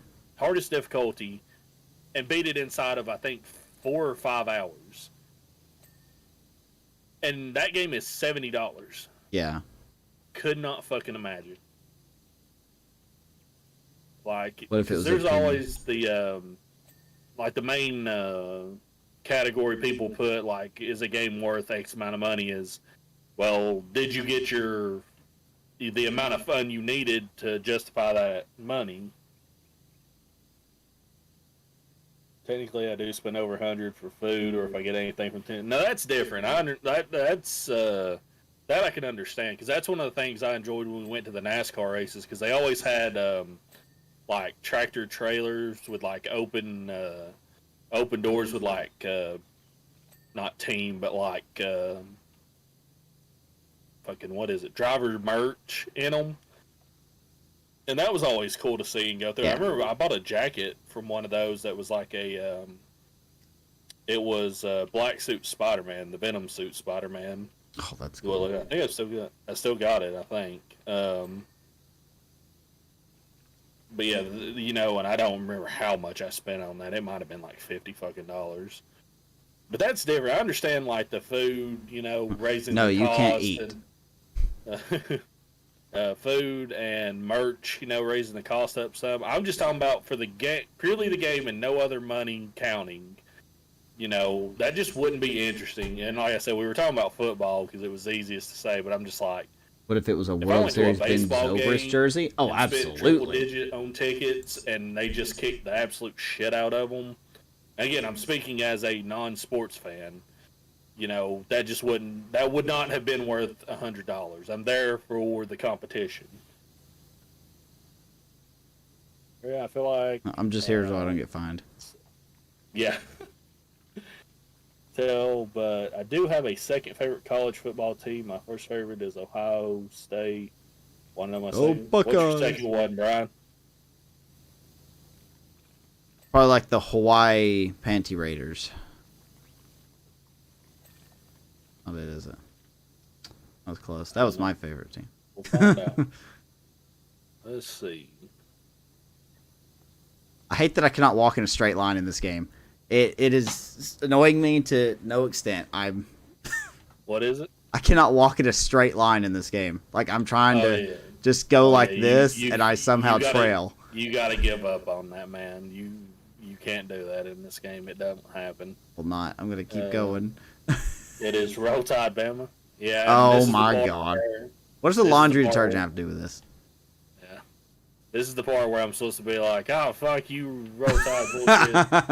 But I decided. Go marry your cousin. The only reason I hate Crimson Tide is because I like the color crimson, and every time I mention it, somebody fucking says that, and I'm like, I don't give a goddamn fuck about Alabama or their sports teams. Imagine driving through the state. It's not great either. Goddamn. I did not have fun driving through Alabama when we were on our way to Gulf Shores. I did not have a good time. Sure you did. No, I Davis, did not. Amos, I think we're done with like the boards, like right here where I'm spraying. Yeah. It's the center, these columns now on the edges. If you look, if you hit the right D-pad, Yeah, I see them lighting up goes, on the side here. but it'll probably be on both sides. If you want to try to get the left side, Yeah. and I'll get the right side, at least from my point of view. Wait, okay, hold on, wait. Oh, okay, you and me on this side. Got it. I don't like, the thing I don't like about the Crimson Tide is that it's a horrible laundry detergent. Says you. It won't dry blood. Sure you do. Have you, there's a guy that, I see his reels on YouTube and stuff, or his shorts on YouTube. And it's so funny, and it was totally gonna pivot here for a second. But it said, what if North Korea invaded the South, like invaded the U.S., but they went through Florida and the South? And it just shows like his eyes and mouth over like the soldier's like face. And then like he goes like, "All right, comrades, America has no idea that we're here. There's no army here." And then like you just hear like a banjo twanging, and this he does another face of like someone jumping out of a plane. And he goes, "Roll Tide, bitch!" It's just like you in the wrong neighborhood. It's just so funny. And what people don't understand about the South is that you think that's an exaggeration. They think that. Proving their own pretty. I don't know how effective they would be, but now if people think that the South is kind of just pushover, not exactly pushover, not exactly. No, I mean, there are some backwoods here in Georgia that would give you nightmares. I live in one of those backwoods. You do live in one of those backwoods. I live in the kind of place that you step on the property without announcing yourself, you'll get Yep. shot. Yep. Probably. Yeah, and the cops in your county don't do nothing either. They don't have to. They don't have to. Yeah. Why'd you shoot this man? They get called out after the altercation has happened. Yeah. Can you get this shit off my property? What happened? What did Diagon man came up on my land, man? I'll tell you what. And then I said, "You better leave, man, before I sucker punch your dick in half." And he goes, No, I ain't gonna leave. And I just shot him in the face. They lost their biggest coach, Nick Saban. Is it like from Dukes of Hazzard show? Kinda, yeah. Yeah, the Dukes of Hazzard was based on the South. Cool. And I'm not saying that like a beat your chest, "Oh, the South is great" kind of thing. I'm just saying it because where there's smoke, there's fire, you know. There are so many people here that's paranoid about the government, it's just not even funny. Like, it's borderline terrifying. And Dakota, you could back me up on this next statement, okay? There are places where we live, like me and Raven live, well, where they will treat you differently just because you voted Democrat. Yep. Like, they will literally treat you differently. It's that petty at some points down here. Yep. You voted for it? Anyway, I'm not getting into that. I'm just saying, like, as an example. I mean, there are some really nice people in the South, though. Like, Southern hospitality is real, and it is a sincerely cool thing. Because we sit here and just said, like, they'll shoot you if you come off your if you come on their property. But there's also times where, like, if you have a flat tire, you can literally walk up to a house and be like, "Hey, I have a flat tire. Can I call someone or something?" And they'll be like, "Well, I got a jack right here. Let me help you change your tire." It will happen. Yep.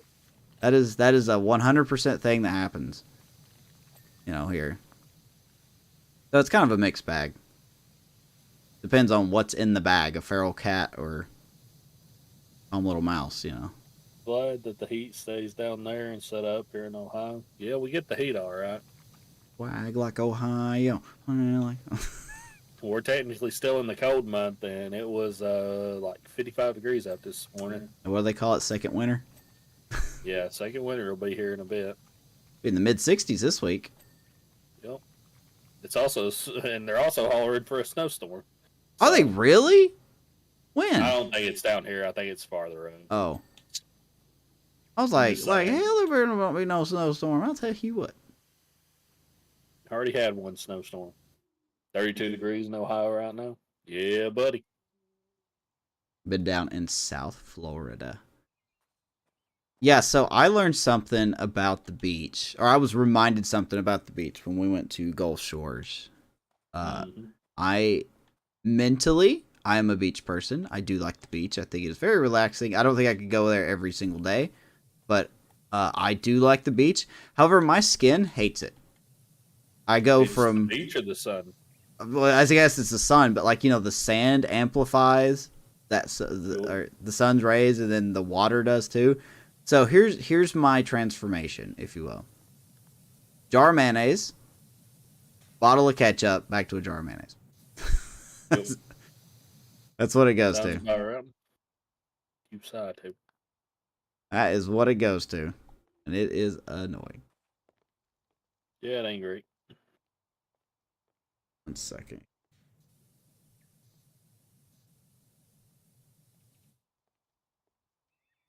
By the way, if you ever go to Alabama, Gulf Shores is a lot of fun, and it's pretty cheap too. It is pretty cheap. That's why we went. It's cheap. There's you.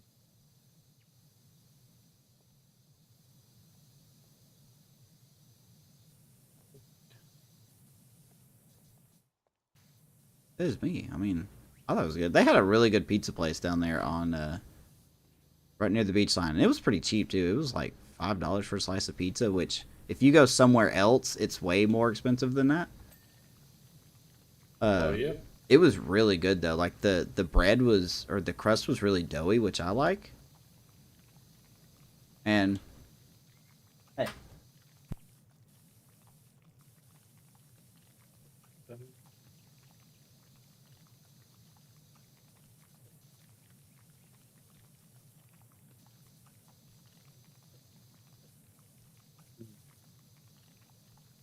There is a baseball team I really want to see in Georgia. That's ironic because there's nothing I want to see in Georgia.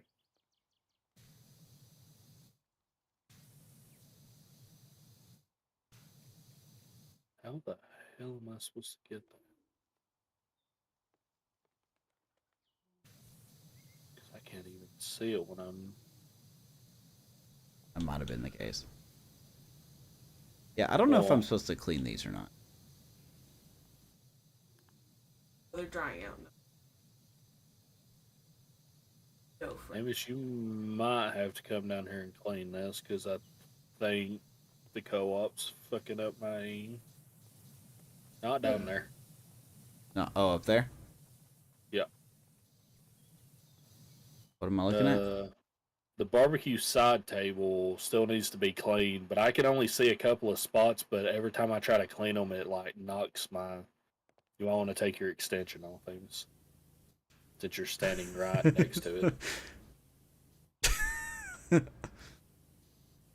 I clean the gas tanks or the propane tank, propane and propane accessories. I clean those. I know.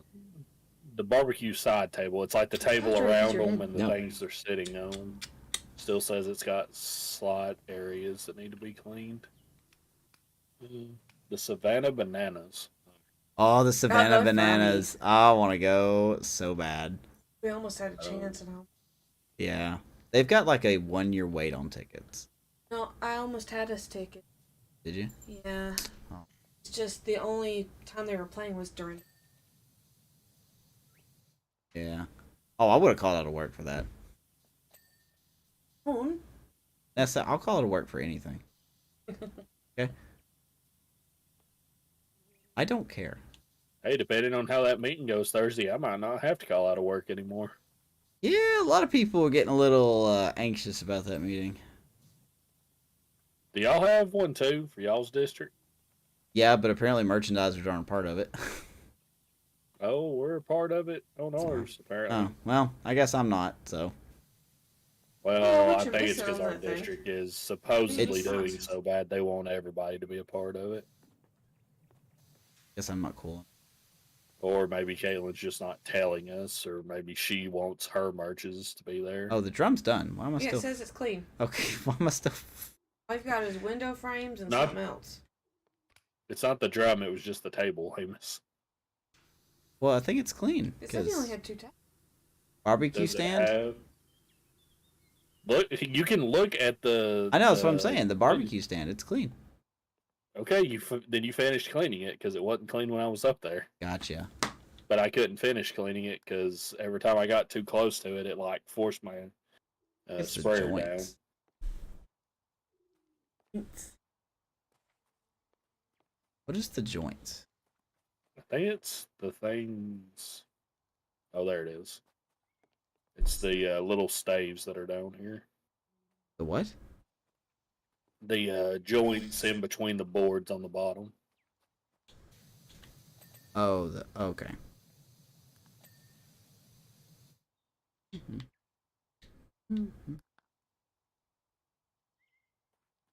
Upper deck joints.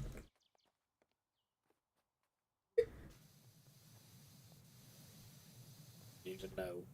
Oh, there it is. There's a spot right there. So you thought you knew, but you didn't know. It's already clean. Oh, there's some over there. Yeah.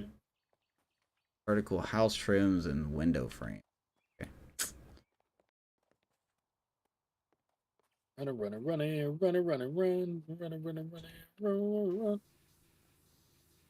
On a window. One of these trims is not like the others. One of these trims is not like the other. Which one? It's you raggedy bitch. Raggedy bitch. Yeah, I understand. Window frames. Frame the windows, window the frames. You understand? Yeah, sure do. You don't know shit. I sure do. Oh, yeah, he knows. He's a hoe. He's a hoe. Typical Dakota beast. Hey, there we go. Yeah, you finally completed the job. Hour 36 minutes. Whoa, okay, now I see why. Yep. That was disgusting. You buddy. That was a slip hazard, and you know. You'd be going off. Oh, a frolic boat. What's a... Okay. You ready to frolic? Boda. That's up to you. No one's been in there. We're back here. What's messed up? Your face. Alright, so anything Oh, that's here? been there a while, honey. Oh. Since I came in. I don't think there is. Okay. Oh, he might have been talking about the pizza. Face is a pizza Pizza would slice. sound. I'm really resisting the urge. Alright. Get one of your yogurts. No, I've made a decision to myself. Yeah, but that won't do anything to you. Got no calories.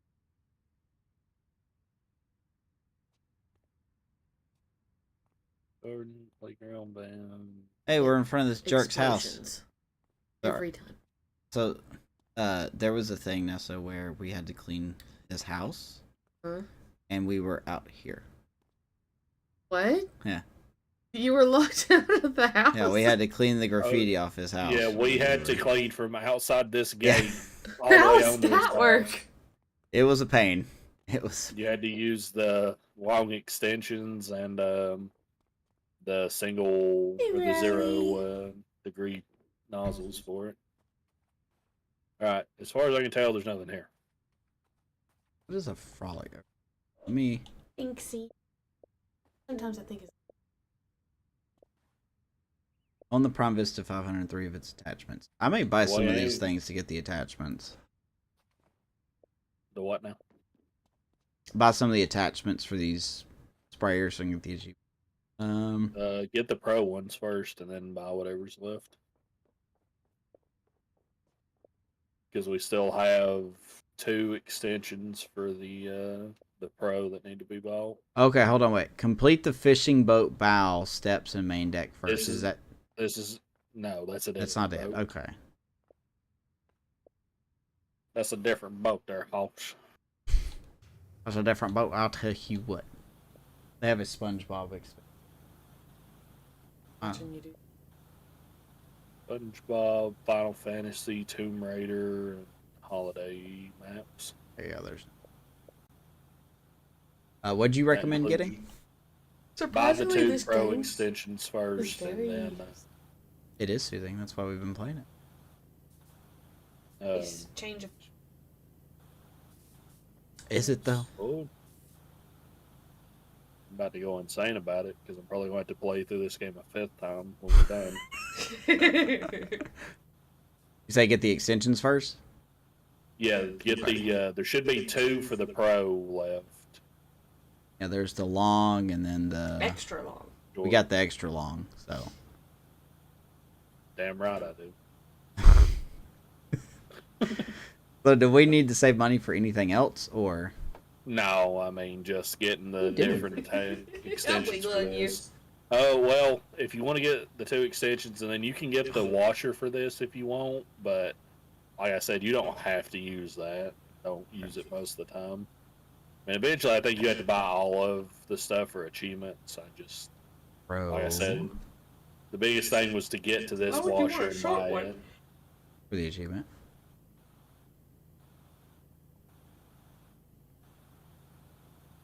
Yeah,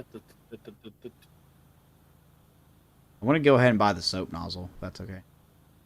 yeah, that's fine. You, like I said, once you buy all the Pro stuff, you can buy whatever you. Think I've Pro's got- the only one you use. Bro. Got that. Do we have the nozzle? What's the problem? You with can this? still buy the Oh, soap sorry, I nozzle. didn't catch the. Oh, well, and that's the other thing. If you're going to use the nozzle, you have to buy the cleaning liquid. So Okay. it's up to you. I mean, Love you, babe. like I said, you don't have to use the cleaning nozzle. It helps on some levels to just clean a little faster, but you can get it all done without it. Other than that, yeah, you can just fetter away your money. I don't give a fuck. I don't give a damn. Guess I could buy all the Do it. equipment, can I? Okay. You can try to. I'm gonna start from the bottom and go up. Try your damnedest. Go with the the expensive word I'm looking. Yeah, man. You start with the most expensive and work your way to the least expensive. That way you only sold a little bit at a time. $95. That one. We're gonna get that achievement, baby. Fully equipped. Never in your life. Ah, there we go. Fully equipped. Calm down. That's the way. She likes it. Says you. The Magnificus.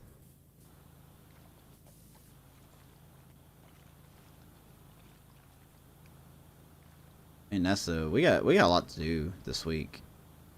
She's got an interview tomorrow, so she's excited about that. Very excited about that.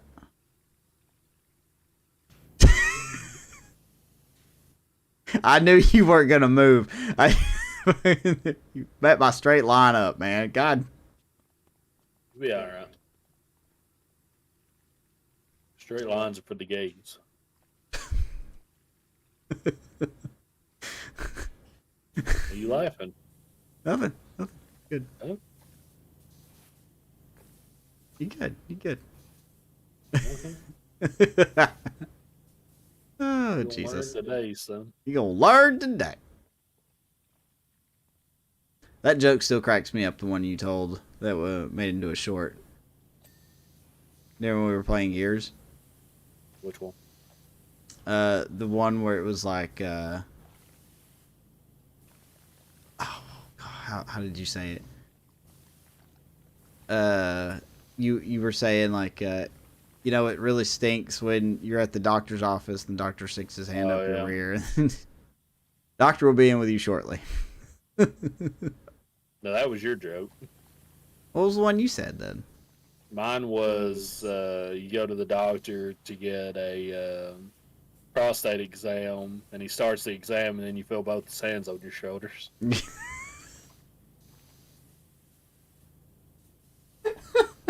That's it. That's it. Still don't know if I'm proud of that or not. It's funny. It's funny.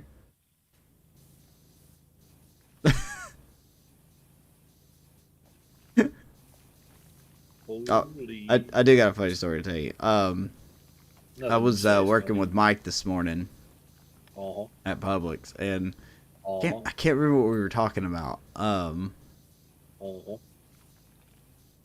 were we talking about? Because that's going to add context to this. Well, anyway, we were talking about something, and then I misheard him, and I was just like, "Did you say twerk?" And then he goes, "No, I didn't say twerk." And then he immediately started twerking in the middle of the aisle. And I was like, "Well, I didn't need to see that." It's just, he's like, "Yeah, I gotta start charging extra if I keep going." Oh god, it's so funny. Just like right in the middle of the aisle at Publix, just twerking. Oh god. I'm telling you, man. I am telling you. He's a funny dude. I tell you what. I'll tell you what, man. I'll tell you what. You want a sense of humor? I'll tell you what. Well, you ain't got one, piece of shit. So are you worried about this meeting at all? I don't give a fuck, dude. I haven't given a fuck since the beginning of the year. I mean, I'm not worried about it, but I'm interested to see what happens. Yes. Caitlin, because Anthony asked Caitlin what the meeting was about, at least for us. I don't know about y'all. I'm assuming we'll probably all get about the same kind of meeting, and then it'll just be tailored a bit for each district. But for us specifically, she said Barry's just wanting to get together with everyone and like set expectations. No. And I'm like, I don't give a fuck. Okay. Whatever, man. Here's my expectation: a raise. We're supposed to be getting a raise supposedly in March. I don't know if we're a part of that. Philip was talking about it. We better be part of that because the salesmen are getting a raise. Yeah. If we don't get one, I am rioting. But yeah, I mean, it's like you. I mean, you could. I mean, you'll never see him, but you could ask Anthony or Philip or Tim. Well, you'll see. You could see Philip. You could ask Philip next time you see him. You know, I've been telling him for a month or two now that I really feel like the company is just, it's going, you know, head down, or no, whatever the fucking phrase is. Down the but it's just cornhole. not going to be not worth working for them anymore because they don't give a fuck about anything but the number. Like, they've always pushed the number, like always since I started.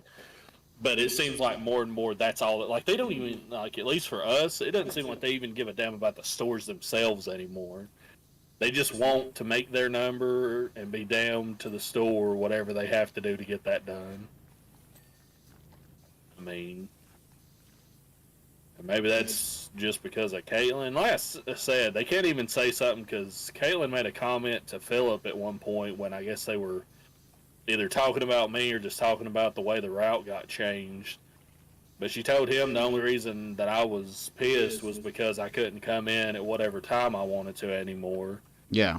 And I mean, I was pissed for a while, but I mean, I started coming in an hour earlier than the schedule they made up, and that fixed like 50% of my problems. Like, I'd still rather be coming in at the whole time, but, you know, being stuck with this schedule, I mean, I fixed it as much as I can.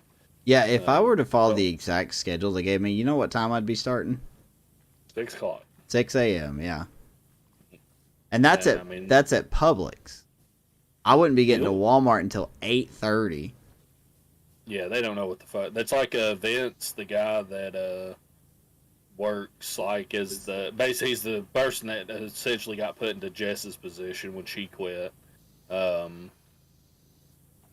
They have him start at like 6, I think, and I'm like, why the fuck is any merch starting any later than like, well, personally, the time that used to be the start was 3 o'clock. Like, that's when most everybody started. So glad it's not at least that. I thought. I'm sorry. I'm so glad it's not that. I don't know why anybody, at least if you have Walmarts, why you're and if that's your first stop anyway, why you're starting later than like 3 or 4 o'clock. 4 at the latest because that's the check-in time, and you should at least be getting to your store at the time your truck gets checked in to start working. And in my personal view, as a merch, you should, at least for me anyway, I think you should get there with enough time to work all your backstock before your truck gets checked in.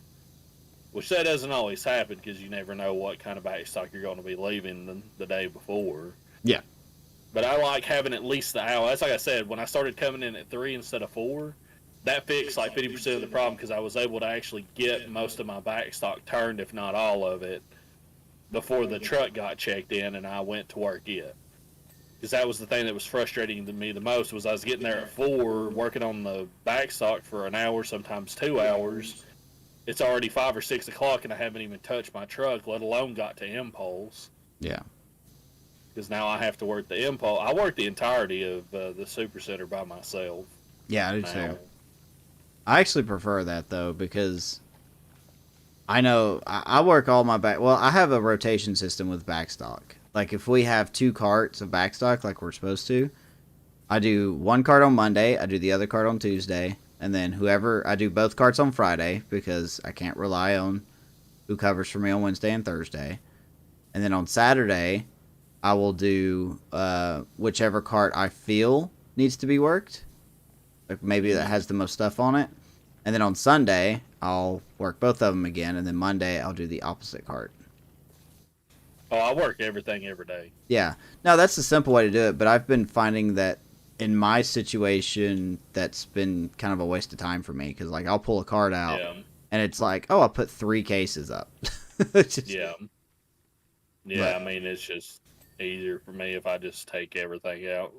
That way I know what I've done and what I haven't. Especially this last week when we've been getting, like, 6 carts a day. Almost 7 carts at sometimes. A couple days last week, I got 7 carts a day. Too much. That was too much. Yeah, man. I think there was 3 days where I didn't even wear backstock at all. It was just like, it doesn't matter. They're going to send stuff in anyway. I'm just going to. Yep. It's a whole ass mess. But that's like I said, I mean, it just feels more and more like the thing they give the least shit about is us. Like what we have to deal with, what we got to try to do to keep the store happy, you know, and all that kind of stuff. The second thing they give the least amount of a shit about is the store itself, as long as they can just get their numbers in. And then at the end, it's like the number. They just want to make that number no matter what they have to do. You can't do that shit. And, like, you especially can't do that in a Walmart like ours where Sherry, the receiver, she understands, like, you know, like cross-stock stuff comes in on their trucks, and that's a problem that we have to deal with. Like, you know, if that comes in and it's on our carts, like we move it to our carts, all the management sees is that that's another cart we have. Yeah. But Sherry will tell them, like, no, that whole cart right there, like when the family count came in, I didn't have anywhere to go with it. So I just put it all on a cart, and she told them, because they had started complaining, she's like, no, you see that whole cart there? That is nothing but cross-stock. They did not order that. Y'all ordered that, or somebody above on our side, on Walmart's side, ordered it. So you don't need to count that cart against them because that's our fault. You know, and that's like Sherry tells them, she understands like when we've got, you know, whether our carts are like actual stock we ordered or whether it's forced out or cross stock or whatever. Mm. You know, and that's why she was so pissed because, you know, somebody denied our order today because we had too many carts. Well, I mean, one of the carts, like I said, beef jerky cart, nothing we can do with it. We put it out as best we can. We got the quick load cart, which, I mean, we just kind of have to, you know, if we didn't have that, we'd just be having impulse sitting in the back. Because we're going to have impulse no matter what. Like, there's going to be extra impulse in a Walmart, especially, like, I don't know what your impulse is at your Walmart, but we have shit from left to right across the entire front end, everywhere. Mm-hmm. Yeah, we got that too. So there's going to be extra stock of impulse, even with Anthony doing his best to just order what we need as we need it. You know, it still happens. So it's better to have that quick load cart to have it more organized and make it faster to get out. And then, yeah, we've got 3 carts of back stock, which is 1 cart more than we're supposed to have of regular stock, but it's because they've been forcing shit out because of Super Bowl. Because they're too fucking stupid to. That's like. I got so pissed when Anthony told me this. He's like, Caitlin told him that she didn't want, like, him or anybody to lighten their orders up if she sends extra in.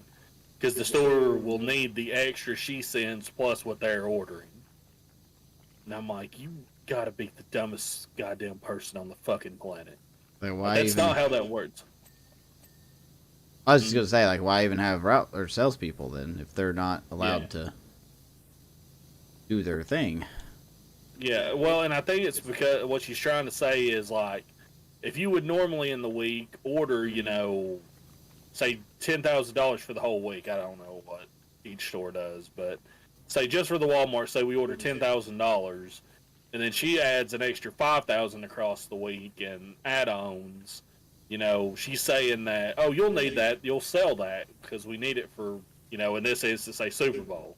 That's not how that works out. When I got done today, after they had already got rid, well, like I said, out of the 20 towers we had, 8 of them actually had product on them still.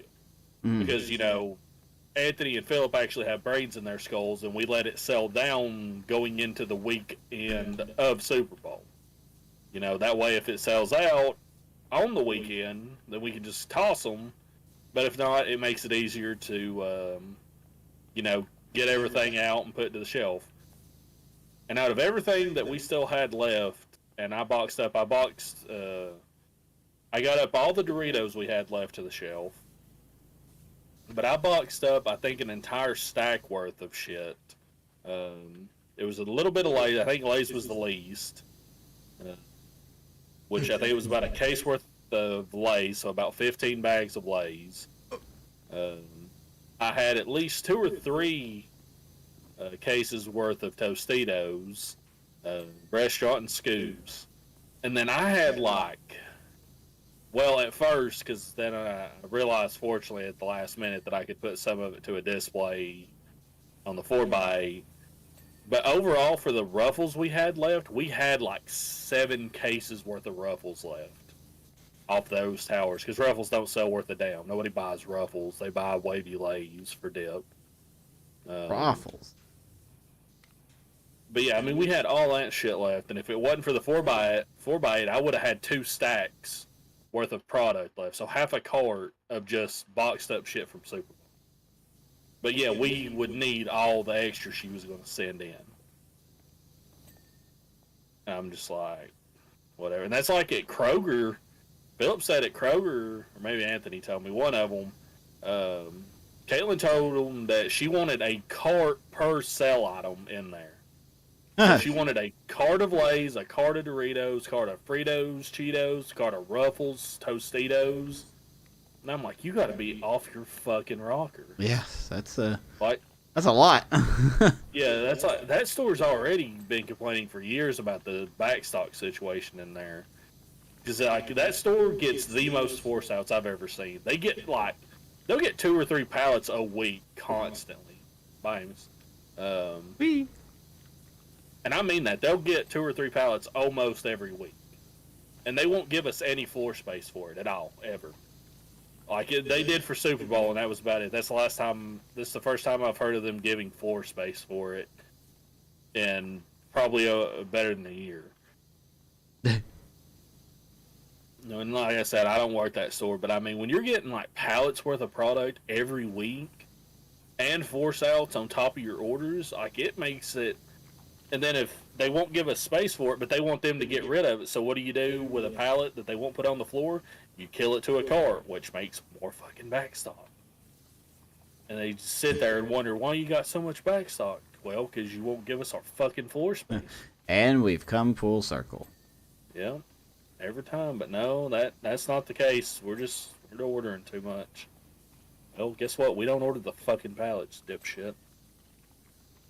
Fucking the bosses and your bosses order that shit. Yeah, I don't really have the problem anymore, but I like when I used to have the problem of they would blame me for it. Mm-hmm. Like, Where's all this stuff coming from? Why are you bringing this in? I don't do it, sir. Here's the number of who you need to call. I don't do it. I just try to get rid of it. We'll get rid of it. I would love to get rid of it. But we are missing 2 pallets of floor space. We are missing an end cap that's supposed to be ours. And if I'm doing my math correctly, if we had those spaces, you would have 1.5 carts back here instead of 4. So Yeah, but that's not their fault. They can't give you that space because they need that space. yeah, they need that space for paper plates or whatever.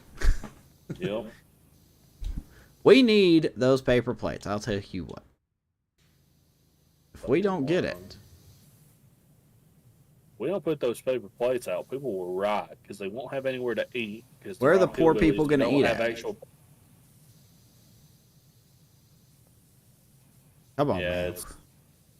But that's what I tell them all the time. If anybody ever asks me about it, I'm just like, which I'm pretty good. Like, the managers that I talk to usually understand that I'm just the merge. I'm just like, listen, I try to get out as much as I can for you, and that's all I can do. You know, and I'll tell you whether the shit we have was ordered. Like, I won't, I won't lie to them and like try to cover. Like, if Anthony or Philip or Tim, when he was covering, if any of them were to order shit to excess, which none of them really do, I would tell the store. I'd be like, yeah, they ordered that shit, and I can't put it anywhere.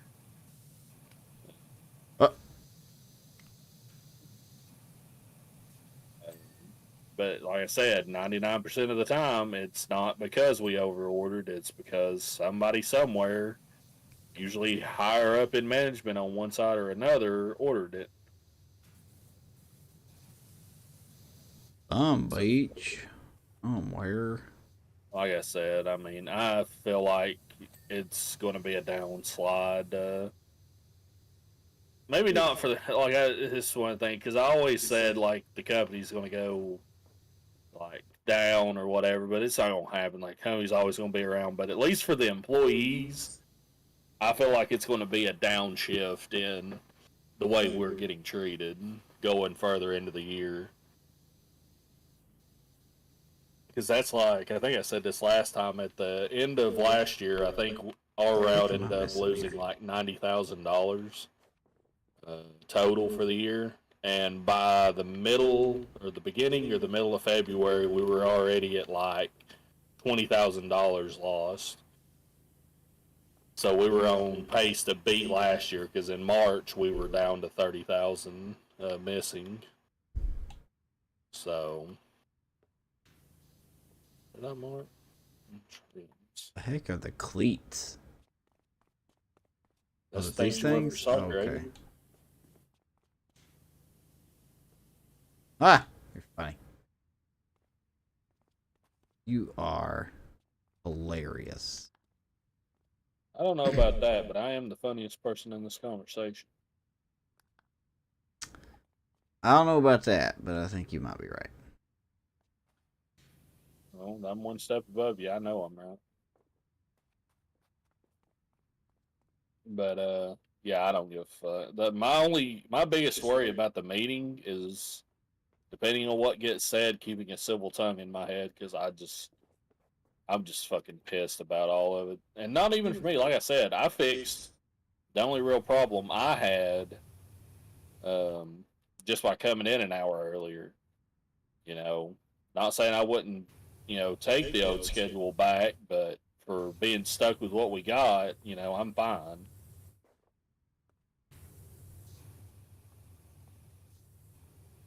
Did I miss a frame somewhere? It's this one I'm working on. One more frame somewhere. Gold trims and window frame. Oh my god. Oh my god, Becky. Look at her butt. Something like that. This thing needs to be clean. I completely missed this. Okay. There we go. But yeah, I mean, I'm not even like saying I'm going to be pissed for me. I'm pissed for like everybody else. Like, and especially because of, we're supposed to be doing the rebids in like June, they're talking now. And like for me and you, like I said before, I think we'll be fine. We can essentially get back to where we're at. Oh, what? I am monster truck. Yeah. And I'm even safer than you are because nobody fucking wants to work down here. Yeah. There is something here. I think it's clean the tires first. Is that a big cat? Yeah. Oh, it's a kitty. Let's see. Hello, Mr. Kitty. Oh. Yeah, complete the monster truck tires first. Whoops. Do that. We gotta clean all the tires. All the tires, as it's spelled. And it is just the tire, not the axle rim. or the rim. Yeah. Well, that's gonna be hard. Like I said, I mean, but someone like Eddie's the best, version of this I can describe. Anthony started working fucking however long ago. And was, an extra, and then he became the co-lead when I was working with Jen on what is now Williams Route, the Rocky Face and Sugar Road stores in Lafayette. And he did that for a while, and then we had like the restructure. He ended up, I don't know if he got the route at first or not, but eventually he got his own route on a truck, and he did not like doing that. So when our co-lead quit, the co-lead we had after the rebid, he took the route down here because he wanted to be back in DSD. Mm-hmm. And obviously he lives down here, so it works out well for him. And then a bunch of shit happened. Jen left. We got stuck with Dennis for a long time, and that whole fucking goddamn idiocy. Come on, you didn't like him? No. God, no. And then we finally got Randall, and everything went real good with that for a while. Then Randall had to go out, and we had, I think, Steve Underwood for a while, and he did pretty good, and we had Tim, who did pretty good. But, I mean, they're just cover guys, so they're never not going to be as good as somebody actually on the route. Because they don't have any incentive to do any more than, do the job, as well as they can. They're not getting any extra money out of it. Mm-hmm. And then, finally Randall came back, but he was having issues, so he left out. And it just kind of worked out to where Laney and Alex had already bid onto new routes. So the only person who would bid on it and get it would be Anthony. So he finally got onto a DSD route as the main person. And now he's potentially going to fucking lose it because they've got to do new rebids for whatever fucking reason. After we just did a full restructure and rebid not 3 fucking years ago. And I'm like, I told him if I was him, I would be fucking absolutely goddamn livid about it. But, he's just, not to say he's not going to be mad, but he's just kind of like, it is what it is, and we'll just have to deal with it. I'm just like, I would be absolutely goddamn pissed about it. To finally get your own route, and especially the best route for you, at least location-wise. Yeah. Yeah, I would be goddamn madder than hell. So, I mean, that's my worries. They're going to start talking some stupid shit, and I'm not going to be able to keep my fucking mouth shut about it. I'm going to end up getting myself fired. I'm not too Like I worried. said, my biggest thing is it just feels like they don't give a shit about us. They're just like they've always wanted the number, and they've always told the company line, but it used to be they would at least try to work shit out with us. But now it's like they don't even want to try and work anything out with us. They just like, we're not good enough, and we aren't getting the job done and not getting the numbers. And I'm like, you just fucking whatever, man. That's alright. I'd tell them if they fire me then. Get someone better than me. See, for you, at least working where you do, that's kind of close to where a lot of people who work for the company live. I really want them to fire me and then put somebody down here. Somebody who's really going to be pissed about having to come all the way down here to work. And You know who they're going to sit down there, right? they'll probably move Vince over to it. I was gonna say me because I'm like the next closest. Well, they won't move you. I'll say no to work the route though, but we need to work Chatsworth. No. Why? No, they Because won't. when Like, I get done, I won't be able to pick up my son from school. Oh, okay. Yeah. Yeah, I mean. Yeah, you know my son. I've been telling you guys at Frito about for a while. I have to go pick him up from school. But I mean, they wouldn't just move you or anything like that. They cut your own whatever out, your own. No, it would probably be either whoever the next extra. If nobody bid for it, which, like I said, nobody wants to bid down here because nobody wants to work down here. But yeah, if nobody bid for it, it would just fall on whoever the next extra is after Vince. And if there is no extra, then I assume Vince would be pulled over to it because I don't think he's actually. He's a new merchandiser, I think. Oh, Vincent, whatever. I didn't I know. don't know because some people say Vincent and some people say Vince, and I'm like, I don't. I trained him. He said his name was Vincent, but maybe some people are just shortening it. Then I'm surprised he's in Chatsworth because he lives up here. He got stuff there. Like whoever, it was him and one other person, and that person chose whatever the other route that was open, and he got stuck down here. Now, see, you think that's where I would step in and be like, okay, listen, I see why you picked this route, but it logically doesn't make sense. Logistically does not make sense. What do you mean? So, like, Vincent lives up East Ridge, Chattanooga area, around that area. Yeah.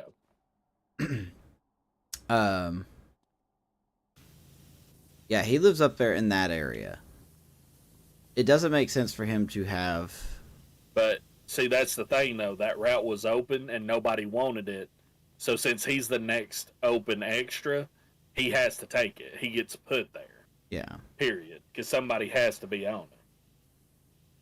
That's how that works. You know how like the I know. I thought I heard you say that someone took it from him. Like someone.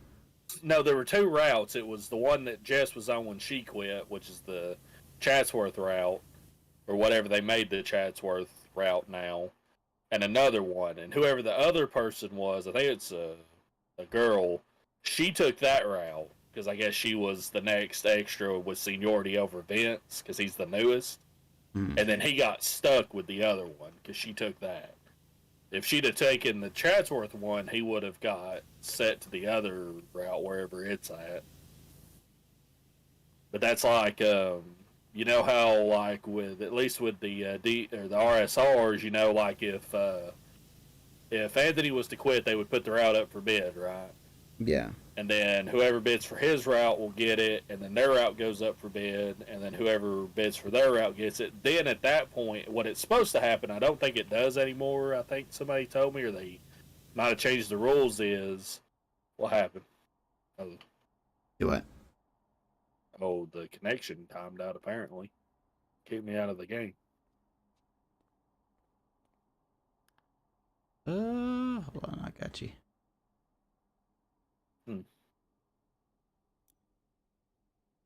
I got you. It'll let me get you.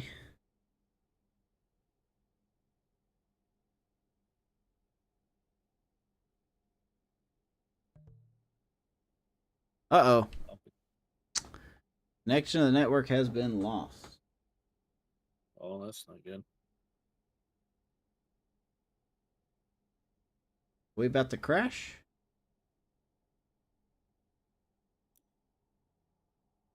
I was able to load back in. Maybe you can try loading back into the level.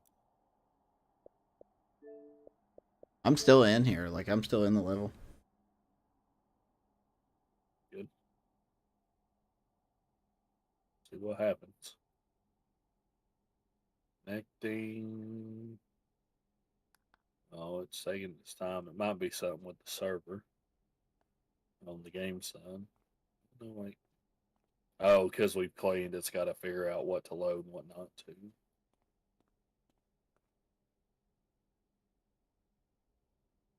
to. Come on, you can do it. What was that noise? Alright, we're back. This one, please. What is left here? Alright, you here? Make it Yeah. in. Okay. Cat, move. The cat ate the cord. Which tire has been clean and which one hasn't? That one's clean. I'm working on this one. It should be the one next to this one. Should have been the one you were working on. Thanks. Can you move, man? Like, honestly.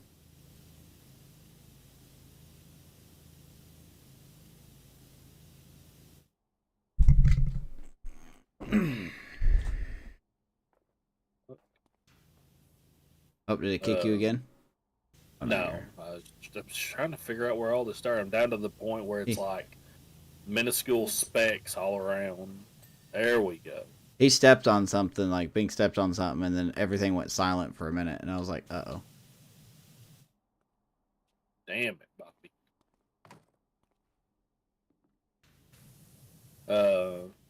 Yeah, I don't know how we got on to talking about that, but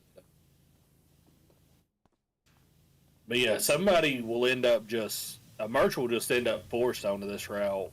More than likely, if I end up gone, whether I quit or get fired or whatever, because nobody wants to work down here because 90% of our people live up in either on the line like you do at Ringgold or live up in Tennessee. So I'm like, oh, there we go. Cleaned. That it? I think that's an achievement. There it is. Tiresome. But that's like with Vincent. He hates being down here. Hates it, and I don't blame him. Most people that do come down here to work, whenever there's been an extra, they don't like having to come down here to work, and they don't like the route. Well, he lives farther north than I do. Yeah, see, and that's even more of a reason. But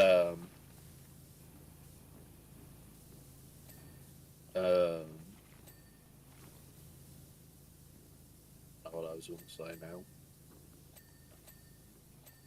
Chicken wing, hot dog and bologna. Oh, if they were to like get rid of me, I mean, and they don't take that kind of like when they do the rebids, they're not going to take into account the fact that like me and Laura and Anthony live close to this route down here. You would think if you had sense, you'd be like, hey, we've got some employees who live away from the office and most of our routes, but they are close to a couple of the routes that are down there. Why don't we just and obviously they can't just like not do the rebid. No, but they could ask people if it's like an out of the way route. Is anybody going to bid on this? Because if not, they'll just keep it as people. Yeah, or they could, do the full rebid and just know that we're going to take them, so they ain't really got to worry about it. Everybody just knows, and then, like we would know, yes, we're still going to be here. We just have to go through, the song and dance of it. Because I'm sure some of the rebids probably going to be like upper management around like it was with the last time.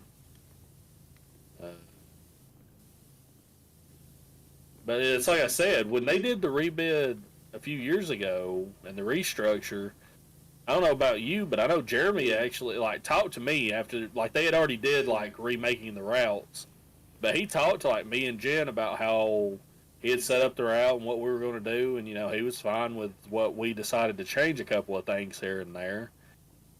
But at least he asked, and like when they did this one, Caitlin didn't say shit to us, and she, from what I understand, she wasn't even in state. She was still in Alabama. Hadn't even got over here yet when she was doing the remaking the schedules. And I'm not saying she had to be, but I mean, if not even in state, didn't ask us anything about it, hasn't even really seen anything. I mean, that leads me to believe you really don't give a shit about us. That you're just going to do whatever you want to do, whatever you think's right, regardless of what anybody else thinks. And I don't vibe with that kind of idea. You know, at least with Jeremy, Jeremy was just a I don't give a shit as long as no one's bothering me kind of person. I'd prefer that, honestly.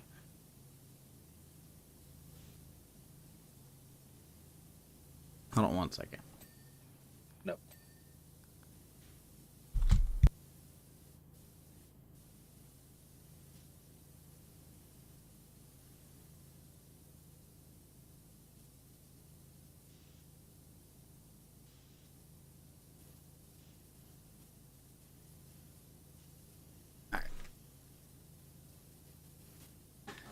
Apparently Vanessa sent me a text and said that Leo's got a stomach. His stomach's hurting. But he's asleep, so...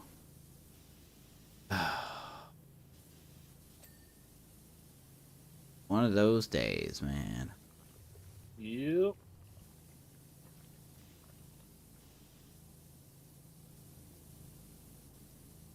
He's got a Valentine's party to go to tomorrow, and he's worked hard on... He made his Valentine stuff for his classmates today. If he gets sick and he can't go, then... He's gonna be so heartbroken. He made actually Pokemon-themed Valentine's thing. Hell yeah. Had a boy. He did good on. Vanessa cut him out, but he colored him in and everything. Wrote his classmate's name on it and all that stuff. All the jizzy jazz. Jizzy jazz.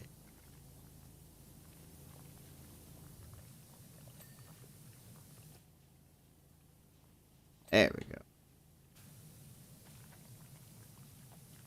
Me and Vanessa have a free 1 month membership to Planet Fitness, and I think Fitness dick.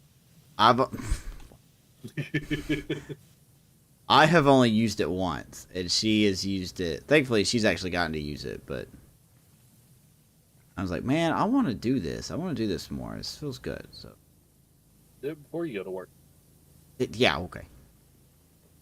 Come on, man. See, I thought about that because I don't know if you've been around to see it, but there's like a 24-hour gym, like where the CVS used to be next to Ingles now. Oh, really? That CVS is gone? Well, the CVS moved up the road, remember? Like it went, it's up at the red light now. Oh, okay. I don't know if maybe, was it? I haven't been to Chatsworth in quite a while. Well, I was trying to think. I think it did that before you ever left down here. But maybe you hadn't come back over into Chatsworth proper back then. Maybe you were with Coke when that happened. I don't remember. But yeah, that CVS just moved up the road, essentially. But yeah, they put a 24-hour gym in a couple of years ago, I think, now. And I thought about back when I was working the midnight schedule about getting up like a couple hours earlier and going in there and doing like working out for a while and then just going like over to Ingles and starting the work day. Because people say like that can be good to like start your day because you won't generally you won't feel like the soreness until later. Well, I suppose so. It's like sometimes when you work out and you stop, it's when you stop is when you start to feel the effects. Yeah. I could see it. I just don't like the idea of burning more energy than what I have to when it comes. That's the only thing that stops me. You need more energy. You start doing crack. Power thirst. It's good for babies. 500 babies. Yeah, I mean, that meeting will be whatever it is. I do know what I'm going to try to do because normally I go and eat pop on Thursday. I'm going to see if he's feeling better and he thinks he can either ride or drive up there with me before the meeting. Might try to go to a place up there. You might know this place. I don't know if you've ever ate there. It's called Fazzuli's. Aw. Never been there. It's an Italian place. They're really fucking good, dude. I love their. I think it's breadsticks that come with their meals. Their breadsticks are so fucking good, dude. Yeah, I went there a couple of times with the grandparents, just as another place to eat because I'd never ate there, and yeah, they were really fucking good. All their food's good. Oh damn! Yeah, there's a place in the town next to me called Raphael's. And not the one that's in your area, but there's a calzone that they have that I could just eat all day. It's so damn good. Yeah, buddy. Let's see.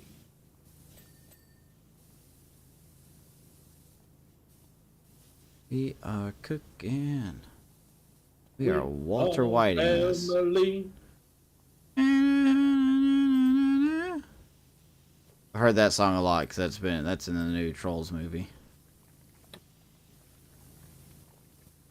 Now, why in the world would you be watching a Trolls movie? James? I don't know. Like I have a son or something.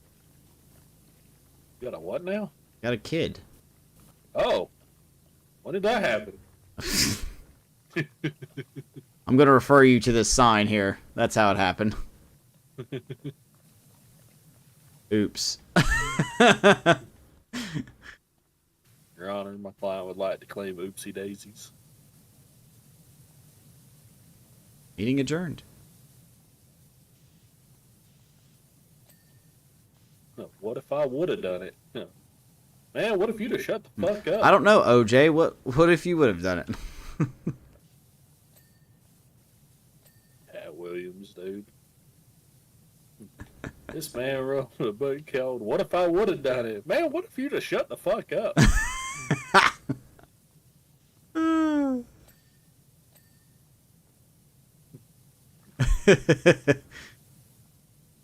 know that's I don't know if I've told you this joke before, so stop me if I have. But the Chris Porter. Came into church. No, not that one. Is that the official song of our little co-op here? I guess so. Until we find another one. I think we gotta fucking talk to what's that band's name? Hoser? Hosier, yeah. Hoser. I think we gotta talk to their legal team before we make that decision. Like, Take hey, me man, to. you care if we just freaking use this? I want to go to their legal team and be like, take me to Hosier.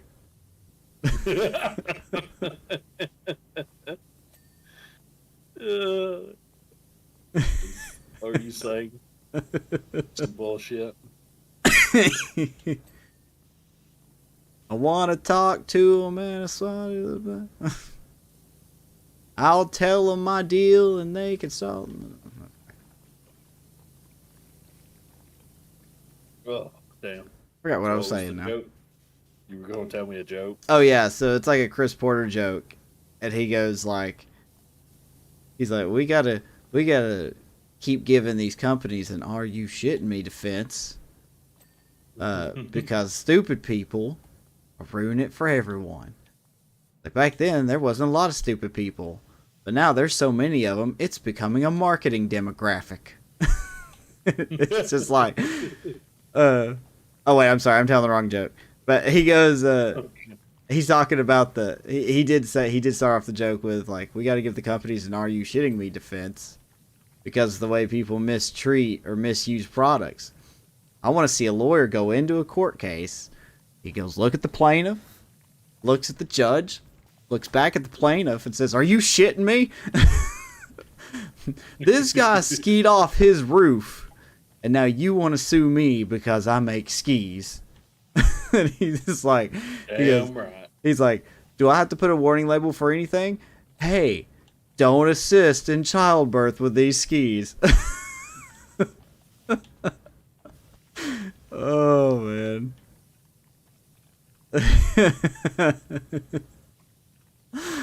Funny the way he says his stuff. Oh, Lord.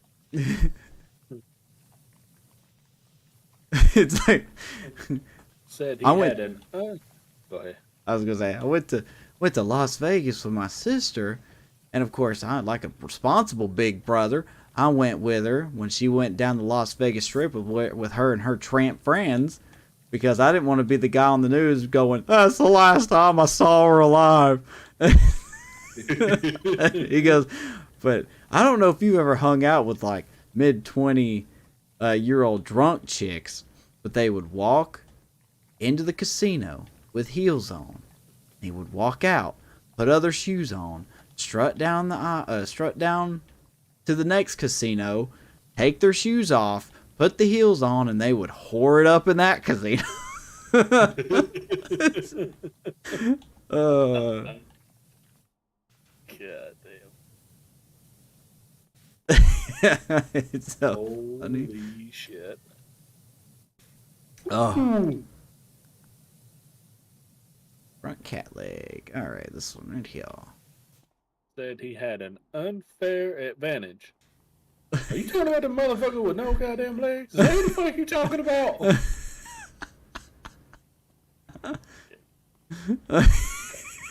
Cat weave shit so good. He got his leg cut off. Not only did he said he was going to walk in, he decided he's going to run again. He said you gotta go over there and sign up. All right. They said there's a sign up over here. There's no sign up. You bitch.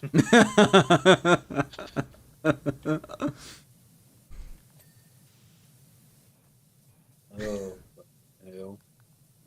It'll be the underside of this son of a bitch. I know it is. It always is. Ugh. Where's the back cat leg? Well, maybe your face ain't done yet. Yeah. Think about that. What's it blinking at? Oh, these are.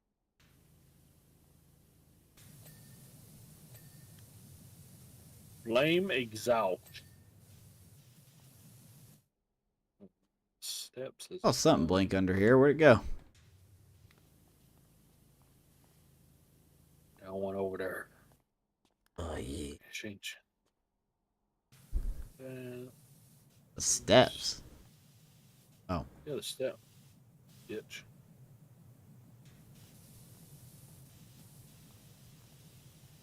You ain't never seen no steps before? Man, I'm short. Does it look like? Does it look like I know what steps are? Yes. Yes. I've seen a lot of steps.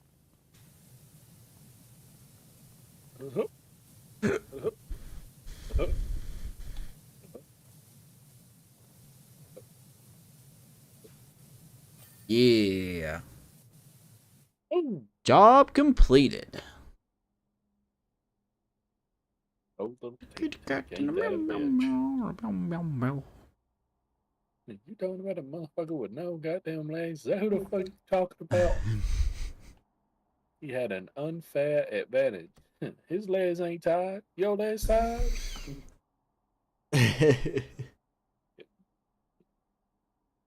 Hold on 1 second. No, fuck yourself. Alright guys, that's it for the stream tonight. Thank you so much. 2 hours, 30 minutes of power washing, talking about Walmarts, talking about jokes, talking about whatever else we talked about, restaurants and fun things like that. Like the video, subscribe to the channel. We'll see you in the next episode, wherever that be. And go follow Raven on his Twitch account, twitch.tv/the_Raven_quote. So, much love everyone. We will see